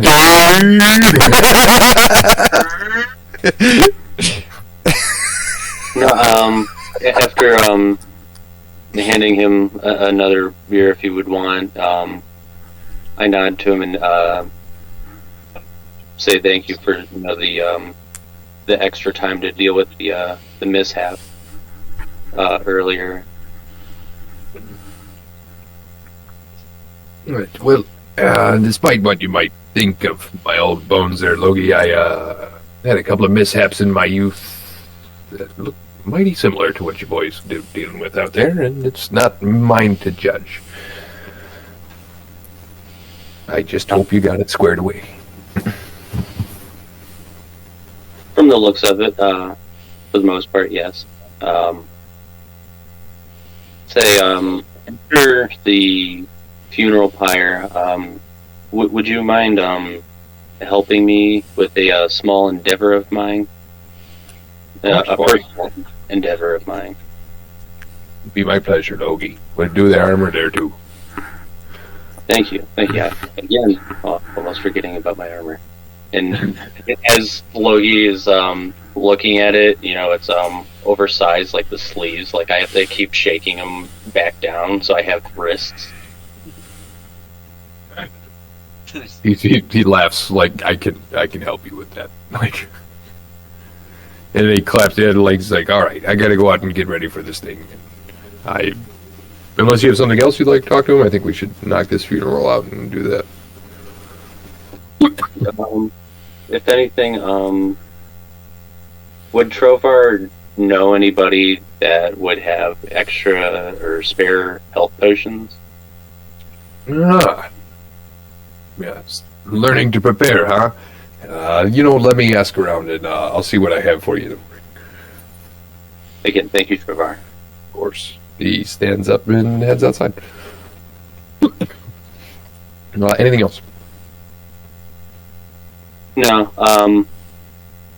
After getting his bearings a little bit, he sees Midian, Kikatrix, and MANCY at the table, and slowly makes his way over there. I think that like you're there for the end of their conversation, basically. Like, yeah. Like you come in as like Midian's doing his sharp tongue thing, and it just kind of bounces off MANCY, and like you're kind of standing there behind Kikatrix and Midian, as like Midian looks over his shoulder at you, and he's like, I gotta ask Logie. We'll just say that he like kind of glances up at you, and I assume you give him the nod, and the group is formed. Everybody cool with that? Yeah. Yes, sir. No, forget it. JK, you're not in. Okay, you gotta leave. JK, do you want to do the whole poison their beer thing now, or do you the funeral? I was thinking along the lines of brewing something in. Folks on you motherfuckers, we're playing OSE next week. You're all dead. Why is everybody naked? What was in MANCY's beer? CP, baby. I can't stop kissing Henry's unconscious body. You know he'd fucking love that. He would, dude. He unconsciously smiles. He's that kind of fucking creep. Wait till you meet Henry. He's gonna love you. He's gonna love you. I hadn't even thought about that. That won't be until next week. Okay. Some time passes. You guys are all sitting there kind of chatting. I assume you guys are bringing, this is the point where you're, like, really bringing MANCY up to speed on a few things. I would assume that, like, the thing with Ornn, maybe do you clue him in on the Ornn interactions? No. Not even a little bit. No Ornn. Do you clue him in on the plateau shit? Yeah, sure. I have no problem with that. How Hakon died? Yep, no problem with that. Like you mentioned, Hakon died in the night, and like that's the end of it. Yeah, valiantly. I guess as far as Ornn, he can know that he exists and showed up and talked to us, but I'm not going to say anything about our little interaction or anything. Less is more, I think. Okay. The plateau, I assume you guys relayed all that to him. Yeah. I think the only other real thing is the book. Really, do you guys say anything about the book? It's not my place. Fair enough. Logie? Yeah. Okay. We wouldn't have had time to yet. No, this is what I'm saying is that time would be that time would be right now. This is a sensitive issue, though, which is why I'm asking about it. They appreciate, I think, the value and secrecy necessary here, and I don't want to. I want you to know about it as the player, but yes, what MANCY knows is important. Yes. Before we do the funeral, has anybody brought Henry awake yet, cured wounds or anything like that? Because I feel Henry like is still upstairs, passed out on the floor, because I can only assume that that's where you and Kickertrix would have fucking dumped him after I we got the wouldn't chest even inside. I wouldn't even think we gave him the effort of bringing him upstairs. I think we would have dumped him off and then gently carried the chest Right at the bottom of upstairs. the stairs. Henry the Catalyst Not even is frost passed out. out on the That- stairs, yeah. Now that Mancy feels accepted as part of the group, he's more willing to do favors. Okay. Murder? Like, My only reason for saying that is because I feel like Henry would want to be there, you know, because like he definitely like went down trying to save Strainu, and I like am that was a coming with huge us. thing. So You saw My me goal- do little fireworks out of my hands out of nowhere, so yeah, we don't have to. We don't. some kind of weird. No, I'm just saying, like, you guys, like, I might be able to help him out. So as we're walking out to go to this funeral thing, I'm like, shit, we should probably bring the little creep. Can anybody do anything really about don't have a this? healer, do you? Jesus Christ. No, we don't. No. Yeah, okay. That's why I strongly suggested Paladin or Cleric to JK, but he chose the monk and Barbarian. I'll play Barbarian. him. Yeah, I Okay. mean, I'm saying you saw me do stuff. I might be able to do something. Yeah. I do have cure mean- wounds. If you guys want to bring Henry up, you absolutely can. The cure wounds Yes. is basically what you need for it. That's what I'm getting at here, without me Okay. drawing Yeah, it out. I didn't mean to cut you off at all, Eric. I'm very sorry. Oh no, is to ask Mancy. I look to him as like in the short time that I've known you, you surprisingly bolstered my confidence to join you in the earlier performance. I apologize for leaving earlier. Start to get self-aware of me performing in front of a whole bunch of people. But with being along in the crew now, pleasure to meet you. As creepy as Henry is, you'll soon find out. He was, oddly enough, brave to dive into the thick of the combat that we encountered yesterday to try to help our friends Strainu and Finkle. It would be fair that he is there for their sending off. I am genuinely surprised and touched by this. As my nipple ring droops in my chest sadness as I kind of bow my neck, there is a little tear that drops off the corner of my cheek ring. right above my beard, and it hits the ground, and I look up and say, in my aggressive knowledge of sadness, I also do feel it deeply, and I would love to help Henry if that means everyone gets to have him by their side. I said, take me to him. He's, we look down and He he's is just to the left as he's laying unconscious on the stairs. I thought no, we did not care about him. We do care about the money. Yeah, we dumped him as soon as we got out of sight. Like I said, you'll have to so take me to him. I love to say it. It's safe for you to. He just kind of looks over across the room like, There's this sack of potatoes half on the stairs, half on the floor. Arms sprawled out like he's drooling. there he is. I notice as everyone looks over to his slumped body, the looks of like a crash test dummy smacked against the side of a wall, just Accurate. lumped on the stairs, like in such a disheveled manner. I look at the two of you after looking at Logan, going, "Oh, these guys." Because I let myself feel here, and now I'm realizing you guys don't give a shit about this guy. So I walk over I kind of do. begrudgingly, and instead of the planned sweet thing I was going to hum to help his soul come back to life, I just give a harumped whistle of the tune, just and he takes a deep breath in. Drop the spell. Oh yeah, so we know what drop the he's spell. got, yeah. So you go. It works one way or another. I just want to know how many health he's got. Like, Okay, so do I click on the spell to make it work? yep. We never mentioned Oh, no. we God damn, forgot it's wrong about one. Sorry, wrong one. Go back to the main. I got you. Here you go. There might be two spots Cast for at it. what level? Level 1, yeah? Yes. Up to you, but you don't need to do more than that. Yeah, okay, cool. He and sits up, and you see his just like watery, clear, pale eyes as he like slides down a couple of stairs and like kind of like he's on the bottom. He's like, and he looks around, and you can like this motherfucker looks concussed and like out of it. Like he's at like 2/3 health at this point, right? But like he was kind of down for a minute. Like there might be some Amnesia as to how he got here. Short-term memory loss.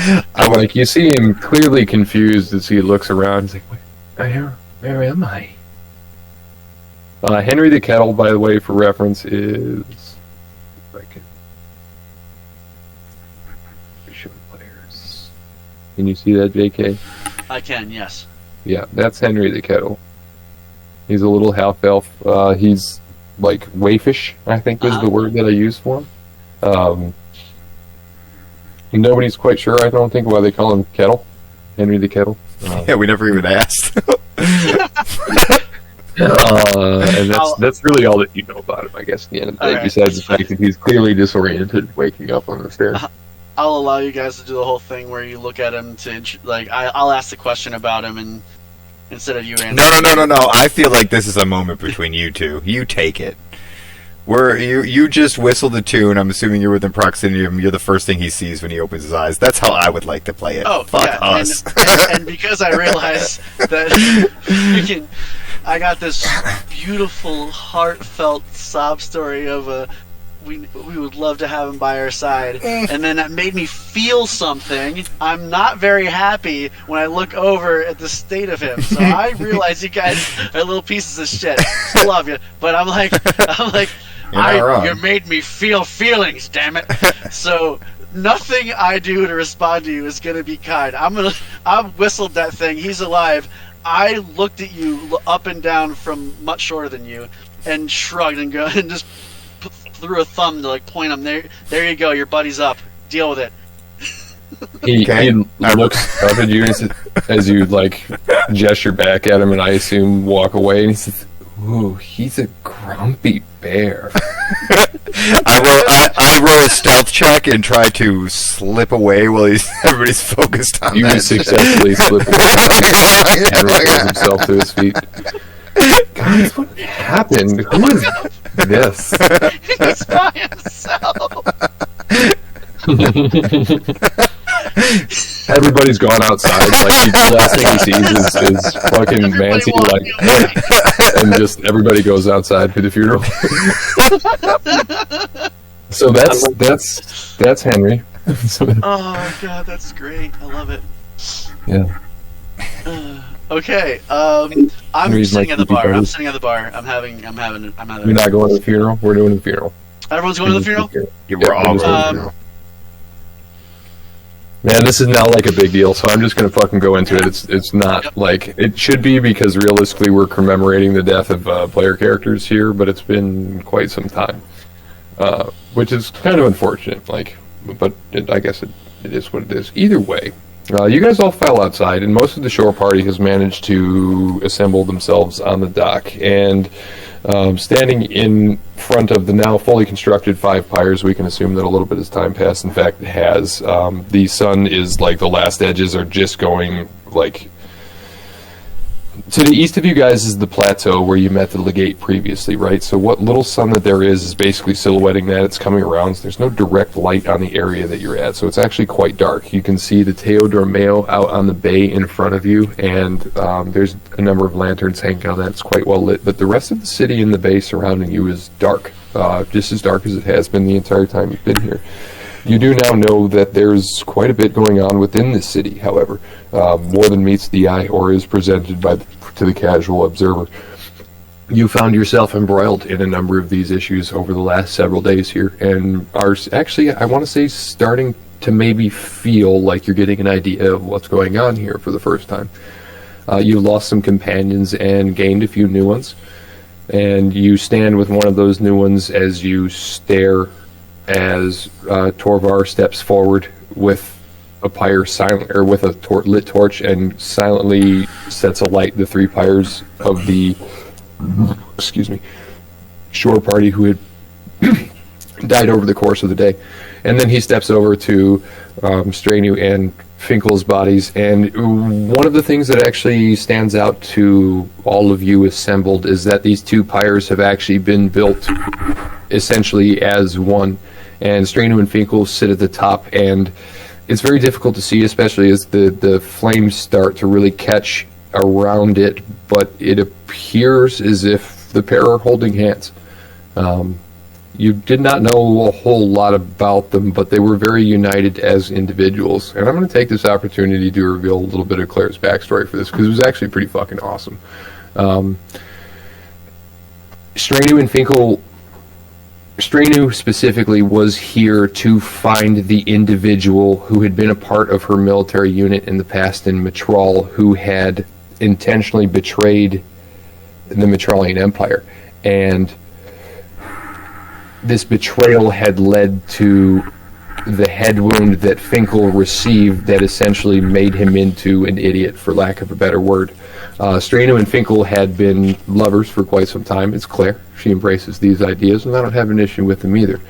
But after this wound, Strainu, being the honorable, upstanding individual that he was, decided that the best thing to do was to leave military service and take care of the individual who he loved.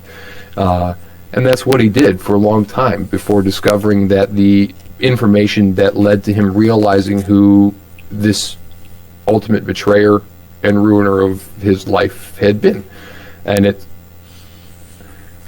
I'll tell you guys this meta-wise, it happens to be an individual who is involved in things here in Eventide, though you haven't met them in any way, shape, or form yet. Claire was literally 300 feet away from being able to discover this individual when her characters died. It is genuinely one of the more heartbreaking D&D things that I've actually seen occur over fucking 20 years of playing this game, which is why I'm not trying to harp on anything here. I'm just trying to this is how cool the game could fucking be. Claire was incredibly cool about the death of these 2 characters who she and I had worked together to try and come up with this story. But Strainu was a fucking upstanding dude. And I think that despite the fact that she was dealing with the group that you guys are, which is decidedly chaotic, Strainu himself did a great job of mending in with that. And had the 2 of them not stepped forward and taken the brunt of that combat, you guys would all be fucking dead. That was a straight up TPK moment, and she threw herself in front of the fucking bus like a boss.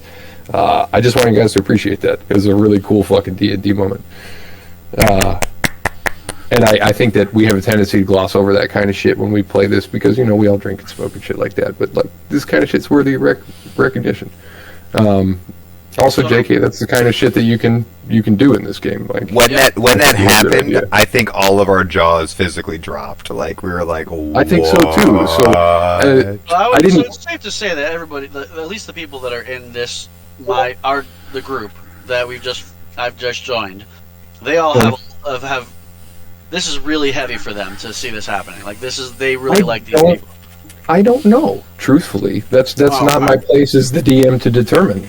That's inter-party relationships. I would love to tell you that she'd made a huge impact on all of them, that they had all realized this, but personally, as the DM and the observer here, I didn't see that reflected in play at all. I believe that, when it occurred, when they both died, because literally they both failed saving throws fucking within an inch of each other. It's so fitting to they died holding hands, for me, dude. It's so fitting for me. Okay. It was such a beautiful D&D death. So Mitch and Tommy, do you guys have a relationship with this? Do I see sadness on you guys while this is happening? I think, from Midian's standpoint, I am decidedly chaotic and neutral in most things. Okay. As much as I did not agree with Strainu on most interactions that we had or events that we kind of walked through together, his presence was more or less needed. Like Paul said, we would not be alive if they had not taken every hit for the party. Now, there was a point in time where I said you should probably lay on hands yourself, and then there was a discussion about whether a warrior would fight first and heal later. But I think had she laid on hands herself, this would have gone differently. I think that it was beautifully done. I'm not arguing that point, but I think as far as like my standpoint on that, definitely a notable loss. As much as we may have had our differences and disagreements on most things, there's a void now, Like Finkle, I didn't really care so much about Finkle, but that was Strainu's thing. Finkle was always there. We kind of joked at him for being kind of dumb and stuff, but like no one hated him. He wasn't Henry. And Finkle was actually quite well liked by pretty much everybody. He was not Henry. Yeah, he was not Henry.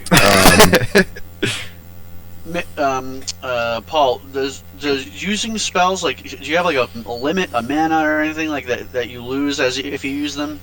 You have X per day, essentially. Cantrips are always free, but like your level 1s and 2s are determined by your actual class level. Yeah. Okay. Could I inquire why? I'm just thinking, like, going into the future, like, if I wanted to do anything, like, do I have to be like? Do I have to be careful how often I use it, kind of thing? Oh yes, absolutely. Run out of it, like, run out of my power, so I don't want to just use things all willy nilly, just for RP sake. I want to save it for actually something. It depends on how you're using it and what it is. By and large, like cantrips, again, you can use whenever the fuck you want. By and large, like a cool use of a spell in a heartfelt way, I'm really not going to punish too hard. Gotcha. I do think just throwing this out there, it occurred to me now that Torvar probably approached you about playing the bagpipes at some point during this, or the drums, like, what I mean, like a nice slow. Yeah, I was gonna play. I'm still new. I'm very reticent to take part of any of this, like as a participant. No problem. Politely declined. I'm sitting in the back of the group right now. I was gonna stay inside, but I figured I probably wouldn't have would look kindly upon me and my new group if I didn't join. Yes, so I've joined, but I'm at the back. Pay your respects. Yep. Yep. And I guess it should be noted here that Logi did in fact pick up and is wielding Strainu's shield with Strainu's house sign on it. I think that kind of got lost in translation somewhere, but Logi was very specific about that. So, like, it's Strainu's memory is literally being carried on. I do see that they care somewhat. It is also a dwarf, if that means anything to you. I don't know. It is a dwarf. Oh, They're is both it? dwarves. Oh, yeah. Well, then, it is both dude, dwarves. come on. I'm sorry, I should have mentioned that. That's really important. I definitely think you'd be playing. I'm definitely rolling some prestidigitation here. You don't have to roll anything for this. This is just a kind of. I don't like the smell in the air, so I am making everything smell like sweet lilies around us. It's actually it comes beautiful. out in the middle of the night, and it's like everyone's smelling the fire, and then I notice it, and I mean, now I'm definitely calling it. I was trying to decide if I was going to do this or not, because I don't know how much I care, but the fact you said they're dwarfs, they're easily dwarfs. I'm doing it. Yeah, I mean, if I was a dwarf, I would speak. Visibly see everyone notice this, and a small smile reaches faces as they stand there. Is there anything else you guys really want to discuss? I don't actually have words prepared for this. We can assume that Trovar was saying something along those lines of what I had said regarding the sacrifice of everybody there who was a member of the shore party. Did Trovar know anything about Strainu's history and being attuned to fire and this and that? And you don't know. Okay. All right. I safely assume that he knows probably more than you, given the way that Strainu and Finkle are arranged. Right. Yeah, because that's my only thing. I would think that, maybe without having to say it, he said something about how, with that being the case of his background, this is how he would want things and this and that and blah, blah. It appears as if Trovar was aware of that. Because I do think that this is what Strainu would have wanted. Yeah. Okay. Does anybody have anything to add, Eric? Tommy? You guys are both quiet through that? I do. Please. As this is going on, Trover is doing the last words. I like take the shield and I'm like holding it with me and like hanging my head in a somber mood. And I like mumble this to myself. Oh geez, how is it gonna go? It's not much, but we made it to the legate, and the least that I could do is have like your shield with me and to carry it on. Good enough. And then as everybody's looking on and has their heads bowed and is kind of like silently saying something, I would like Take to the motherfucking pockets. No, not even close. I should, but I'm trying to pay respects here. So I use my dancing lights and I make a small little light appear above Finkle's body and a small little light appear over Strainu's body, and they slowly float up and then spin around each other, like very slowly, and then go completely up until they disappear and no one can see them anymore. Oh, that's nice. Plus What a two nice short funeral. breaks. Well done, boys. Well played. That was a nice funeral. Tommy, before I close the book on the funeral, Look at this fin I found. That's about. He's muted and just kidding. are you muted, Tommy? He You is, there, buddy? he is Oh muted. my god, I so was. I was totally gonna say that. Oh, No, look but at his fin I got. you know, I just look up. I look at the bigger, the fire pile, and I'm like, thank you. And I just kind of like put my head back down. Dude, that's actually fucking fantastic. Thank you. No, I'm like, truly, that's nice. Well done, boys. Okay, I think we can close the book on this here funeral. The bodies quietly burn in the evening, and everybody kind of. Like almost- What's that, Tommy? Oh, nothing. Nothing. I was What? talking to Cody. I was talking to Who the Cody. fuck is Cody? Cody's his Cody's friend. my cousin. He's imaginary. Yes. Okay, all right, Excuse me. sure. Okay, the bodies are burning. Everybody kind of stays outside, but you notice that, like, again, drinks have appeared in everybody's hands. Though there are a few Marines who are on the outskirts of things, like keeping a wary eye. There are still mines that are well aware that you guys are essentially in enemy territory here, and have literally just lit beacon fires. That being said, before the evening passes, does anybody have anything they want to do before the moan-in? Is my shit done crafting yet? Or did I It finish will that be. It before the will be funeral? in the morning. I assume that you're Okay. continuing to work on that for the evening. Yeah. Okay, cool. So nothing from Tommy. You're doing your thing. Sorry. I'm going to set a batch to brew. So I'll take probably an hour to prep all the ingredients so they can start fermenting, kind of thing. Okay. I assume that you have most of that stuff on you. However, some of these things have been discovered previously in the group's exploration of the Bronze Nilbog, and I think a lot of the supplies that were in the basement were kind of along these lines. Okay. You do, in fact, find malt and different things like that have been brought up and stacked in the kitchen area. So you're free to tinker around and do your whole brewing thing up there in the north. That would be here on this map. Quick side note, before I forget about it, him having a brewing history, would he know anything about the bridge burners? That's a great question. Because their label is on everything, and they are also part of the legates, grew up there, as far as we know, maybe mercenaries or something, I can't quite remember. I do believe that you picked up that they were, in fact, a mercenary. Yeah, okay, corps. yeah, okay. They would have had recognizable traits of, Metralian Empire military to them, though, despite the fact that they're a mercenary corps here. So it would be feasible if that came up in conversation or you guys showed him any of that kind of shit that he would be able to roll, a history or Well, the cask in the cart has a Bridge Burners logo burnt onto it. I think that actually has a burnt label. I could have sworn it was a Bridge Burner one. Because there is another cask with the Bridge Burner label on it, yes. Yeah. Okay. I want to say you guys have done something else with that, though. I don't remember. I don't know. I'm just maybe something he would like notice and be like, "Oh, I know about them," and then do like a history or an insight or something. I would like to take. Our new party member out back and show him our shed. Show him my shed. We brought everything up from that shed. Oh, you talking about the down? No. Because down in that shed were a number of larger casks as well. Yeah, yeah. And I think that seeing that, you would see the Bridge Burner thing. J.K., do you have? I have brewer supplies.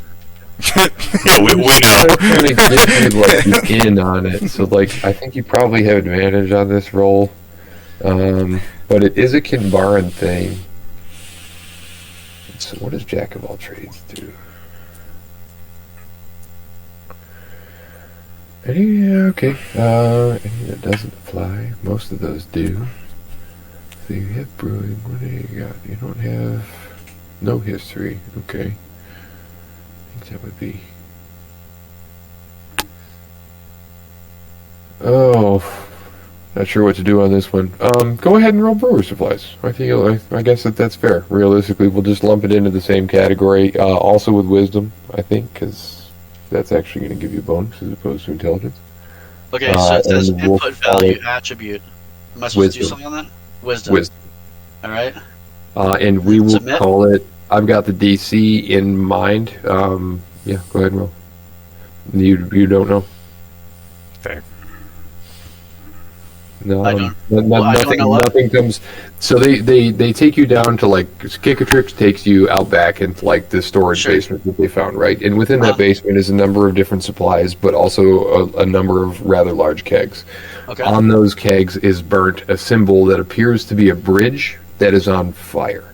Okay. They have gathered some information regarding what others call the Bridge Burners, who appear to be both a mercenary corps and whiskey makers. Okay. Like whiskey brewers. Got it. You don't know that. Okay. Okay. We're going to call that Satui and them. Midian and Logie, do you guys have anything you'd like to do? Nothing other than count money. Counting my money. Logie, Trovar returns after a suitable amount of time. He comes and finds you in the common room. You had something you needed help with? I do. Been reading the book here that I have. Couldn't make heads or tails of it for the longest of time.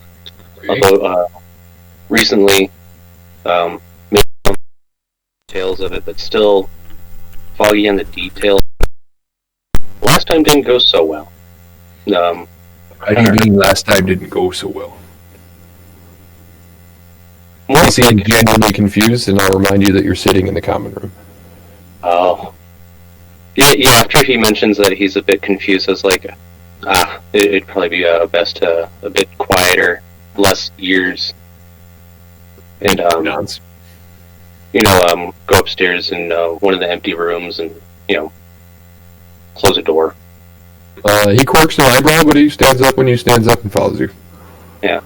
We could safely assume that you guys get upstairs, you go into the room that you were in, and you're showing him the book. Yeah. So far as making heads or tails, nursery rhymes. And then a couple of days ago, maybe yesterday, it's almost double written. And then tried reading it and really couldn't make sense of it. It was almost blurred visions, and then most of my head was rattled. I was really distraught. It was so much so that I just started washing dishes for no apparent reason. He appears genuinely confused by what you're telling him. By double writ, do you mean like a cipher, like a code book? How do you mean it made your head hurt? You washed dishes after? Well, it was more of for me washing dishes to kind of distract my mind of like the pain back in my mind, really. So I wasn't focusing on it too much. It almost like an incantation. Just it bothers me as from back in Mitral is working at a scriptorium. You know, from our times reading books, but with knowledge, it's might come in handy. But trying to make heads or tails of it is quite a journey. And for your aid, as if things go south once again, probably help me out or make sure I'm not cross-eyed from reading. Okay. You need me to watch over you while you read the book. I know it's extremely odd. If you have any other questions, I'm probably glossing over of some details. He like leans against the door and like seems to be considering. He's like rubbing his beard a little bit. And he's okay. So, what exactly are you dealing with this thing? You said there's an incantation in a book that might be a cipher. So what are you attempting to do, boy? To understand the cipher, what this may lead to, is it connected to this land, or Okay. pretty much any information that I can glean from this endeavor would be beneficial. Again, a personal endeavor of mine. Okay, well, I think I might have something that would help, and I'd be happy to stay if you need me to watch over you. I'm not 100% that I understand the details of what you're talking about here, but it's been an odd day. We were attacked by fish people earlier. I don't want to get into it. So, I'm going to pull up that chair against the door here so nobody else comes in, and I'll watch you. And if something bad happens, I'll make sure you don't die. That's a question. He's trying to clarify. Oh, yes. Yes, and no worries, Trevor. Thank you. Okay. He pulls up a chair against the door and settles into it, and like you can feel his skepticism, but like he pulls a book out of like a pouch on his side and like opens it up, and like he's looking back and forth between that and you. Like he's not. You've made a good impression on him. You've got a lot of pull with Trovar, but you've also used a good amount of it today. Yeah. Yeah. No, there's no mechanical disadvantage to me telling you this at all, but like, do what you're gonna do. But like outside of things, I have no reason to like distrust Trovar. It's just limiting of time to like explain my big situation that I haven't told. He seems to understand that, and he's more than willing to watch over you. You get the impression that like this is assuming you're not trying to like do demonic shit. Trevor's an upstanding dude. He's down to earth, and like he's definitely in like the neutral plus territory. You know what I mean? So if you're fucking with anything outside of that, you might have a problem on your hands. And I tell you this because, like, we both know what you're doing, but that degree of skepticism exists in this situation. He's being incredibly trusting of you in return, and doing so far what he understands that you need him to do. We cool? Yeah. Okay. What do you want to do next? Start reading. Are you just reading? Like from the words that I know, or I can see if I can glean more from the book. which words that you know? Um, Are you reading like the incantation that was determined, or are you actually reading the page level stories? I'm gonna start with the page level to see if there's anything I can extract from it, or in failing to do so, Logie would go into the incantation, like the 4 lines that he has. You don't discover anything new in your read through, but the 4 lines that you have seem to be brighter this time. Okay. Like as you read them within the book. And then with reading, pursuit of life, bestride the line, what lies ahead or falls behind, I seek a truth, the darkest truth. I give thee pain and accept thy doom. Oh god, that was horribly written, Paul. Okay. Make me an intelligence saving throw.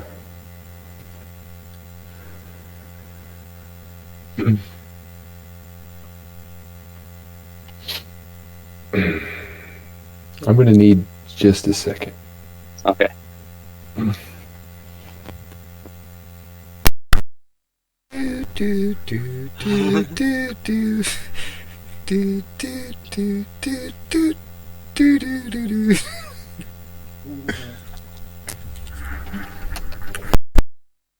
Reading the book, you become frustrated by the fact that basically you're rereading the same passages and only getting the same information. So you take it in your mind that you have the correct incantation and you attempt it again.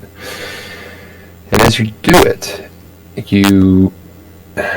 your body starts to feel heavy, and not in an unpleasant way, like not like you've just been fucking roofied, but like you're fucking feeling relaxed all of a sudden, nice and chill, right? And it seems as if like the sounds around you are fading away, and like in that echo effect, you know, like when you wake up and you hear your family talking into another room, but like you're just rising from a deep sleep, so it's like almost the Charlie Brown. And then as you're listening, you kind of hear a single voice resolve itself a little bit, and these words come to your ears as if from a distance. Oh fuck. Hold on a second. I think he figured it out. Give me. Okay? Calm down. I need a minute, okay? No, just take the baby and go in the other room, please. Please, I have to do this. And you kind of look to the left, and you see this figure like face on the desk that is a part of this room. And that figure looks a little bit like... Go ahead and look at Discord if you guys would. That'll be a main base. There's a gentleman sitting at the desk. He seems to be wearing a hat of triangular nature on his head. He's got glasses, and he's sitting in front of 2 rectangular patterns that are bright with light. Surrounding him are a number of books all laid out. This man looks stressed. This man looks overtired. He's exhausted. There's a beer sitting in front of him. He appears to be clasping some large glass tube apparatus of some sort. And he's looking at you with bright, big eyes, like with this weird big of excitement on his face. He says, "Man, fucking took you long enough, huh?" What do you do?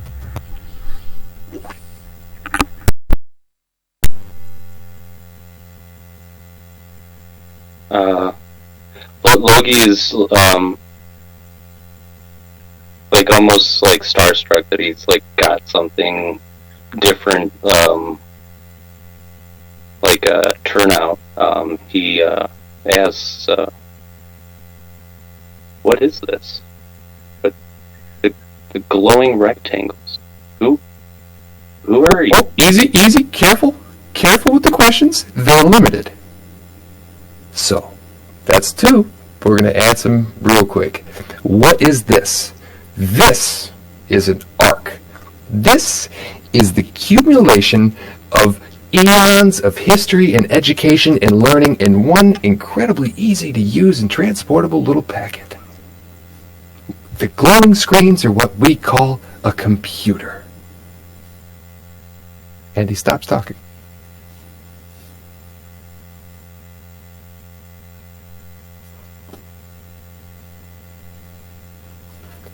That is incredibly useful, powerful, and dangerous all in one go. He nods agreement.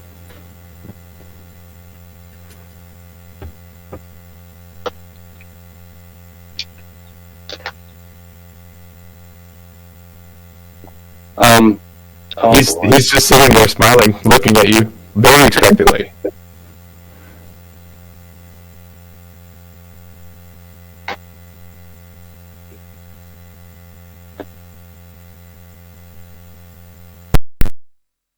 I'm trying to remember something that Lavissa said.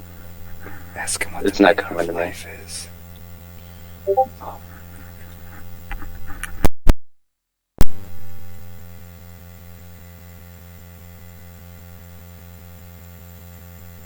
You wouldn't happen to be the one that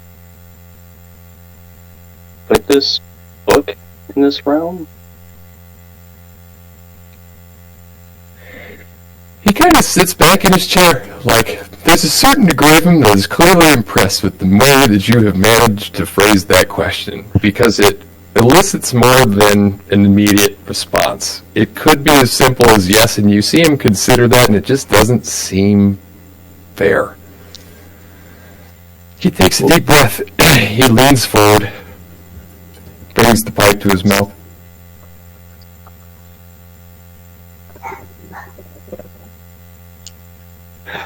Yes, I am the one who put this here. Not necessarily of my own doing, you see. There's a certain point of immersion where you kind of get trapped. I don't know how it works exactly, but that's how it happens. Indirectly, yes, I'm the one who put myself here.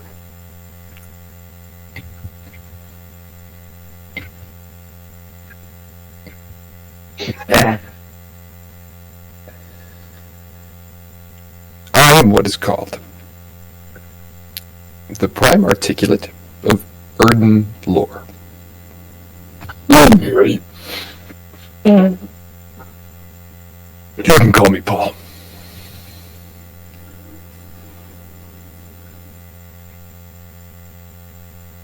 As staring at you again. As odd as the circumstances are, pleasure to meet you, Paul. Loki. He reaches over, grabs his beer, salutes you with it. I know very well who you are, Loki. I think... Nope. Continue.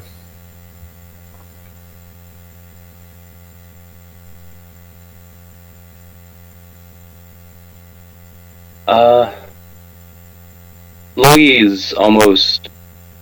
His eyes are looking up, and then to the right, more of like looking for the right words that are there, but almost slipping through his fingers. You were, as you're like looking around, even though you're not necessarily looking at the room, it becomes very clear that like whatever this is like, there's a desk in your room, and this person is basically sitting at it, but like the other desk has been like superimposed, essentially a hologram, but you don't know what the fuck a hologram is. This is an illusion, right? That's in front of you, but seemingly interacting with you entirely. But surrounding that illusion is in fact everything normal. Like Trovar is like looking at you, like eyebrows drawn together, like what the fuck? But like he's not moving, he's not doing anything aggressive. Like he's just watching you, like in a manner that perhaps makes you think you're the only one seeing or hearing this occur. Continue.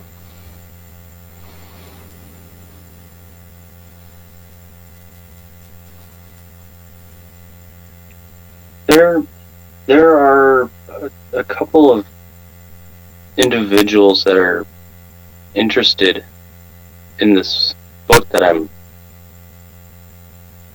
doing my damnedest to make heads or tails of it, and each and every time I do this, it breaks my mental capacity of doing mental gymnastics to make sense of this. He kind of shakes his head, like wobbles it side to side, and just say yeah, okay, that's fair, that's accurate, yeah, but doesn't offer any more information. One particular individual that I know of is interested not just in the contents in this book, but what the book leads it to, is as far as I have gotten.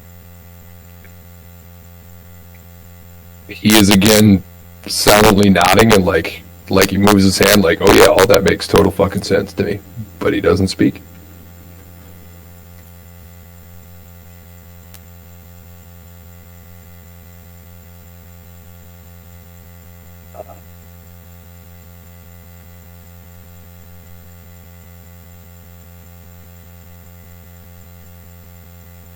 This item is quite powerful, from what I'm starting to realize.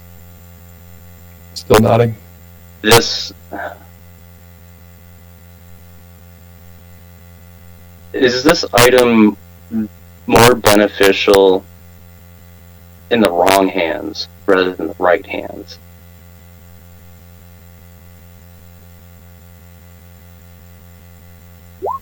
You take 2 points of damage as you ask the question.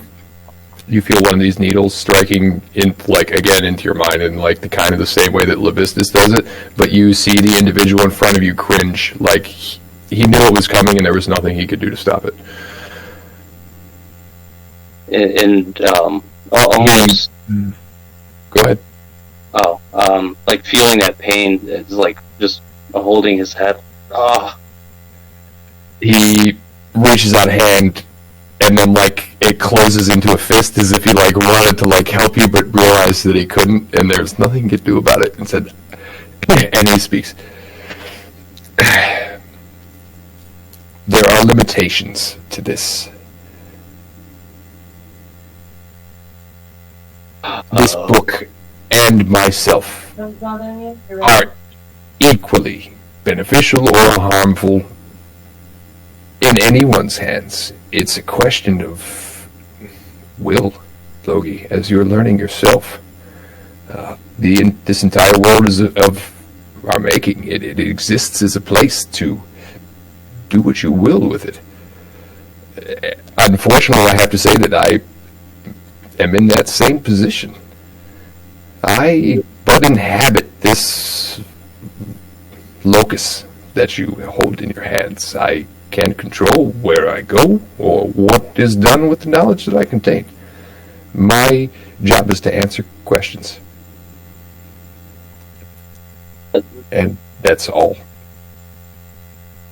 Logie, before he speaks, he puts a hand over his mouth and is doing what he thinks is putting the pieces together. And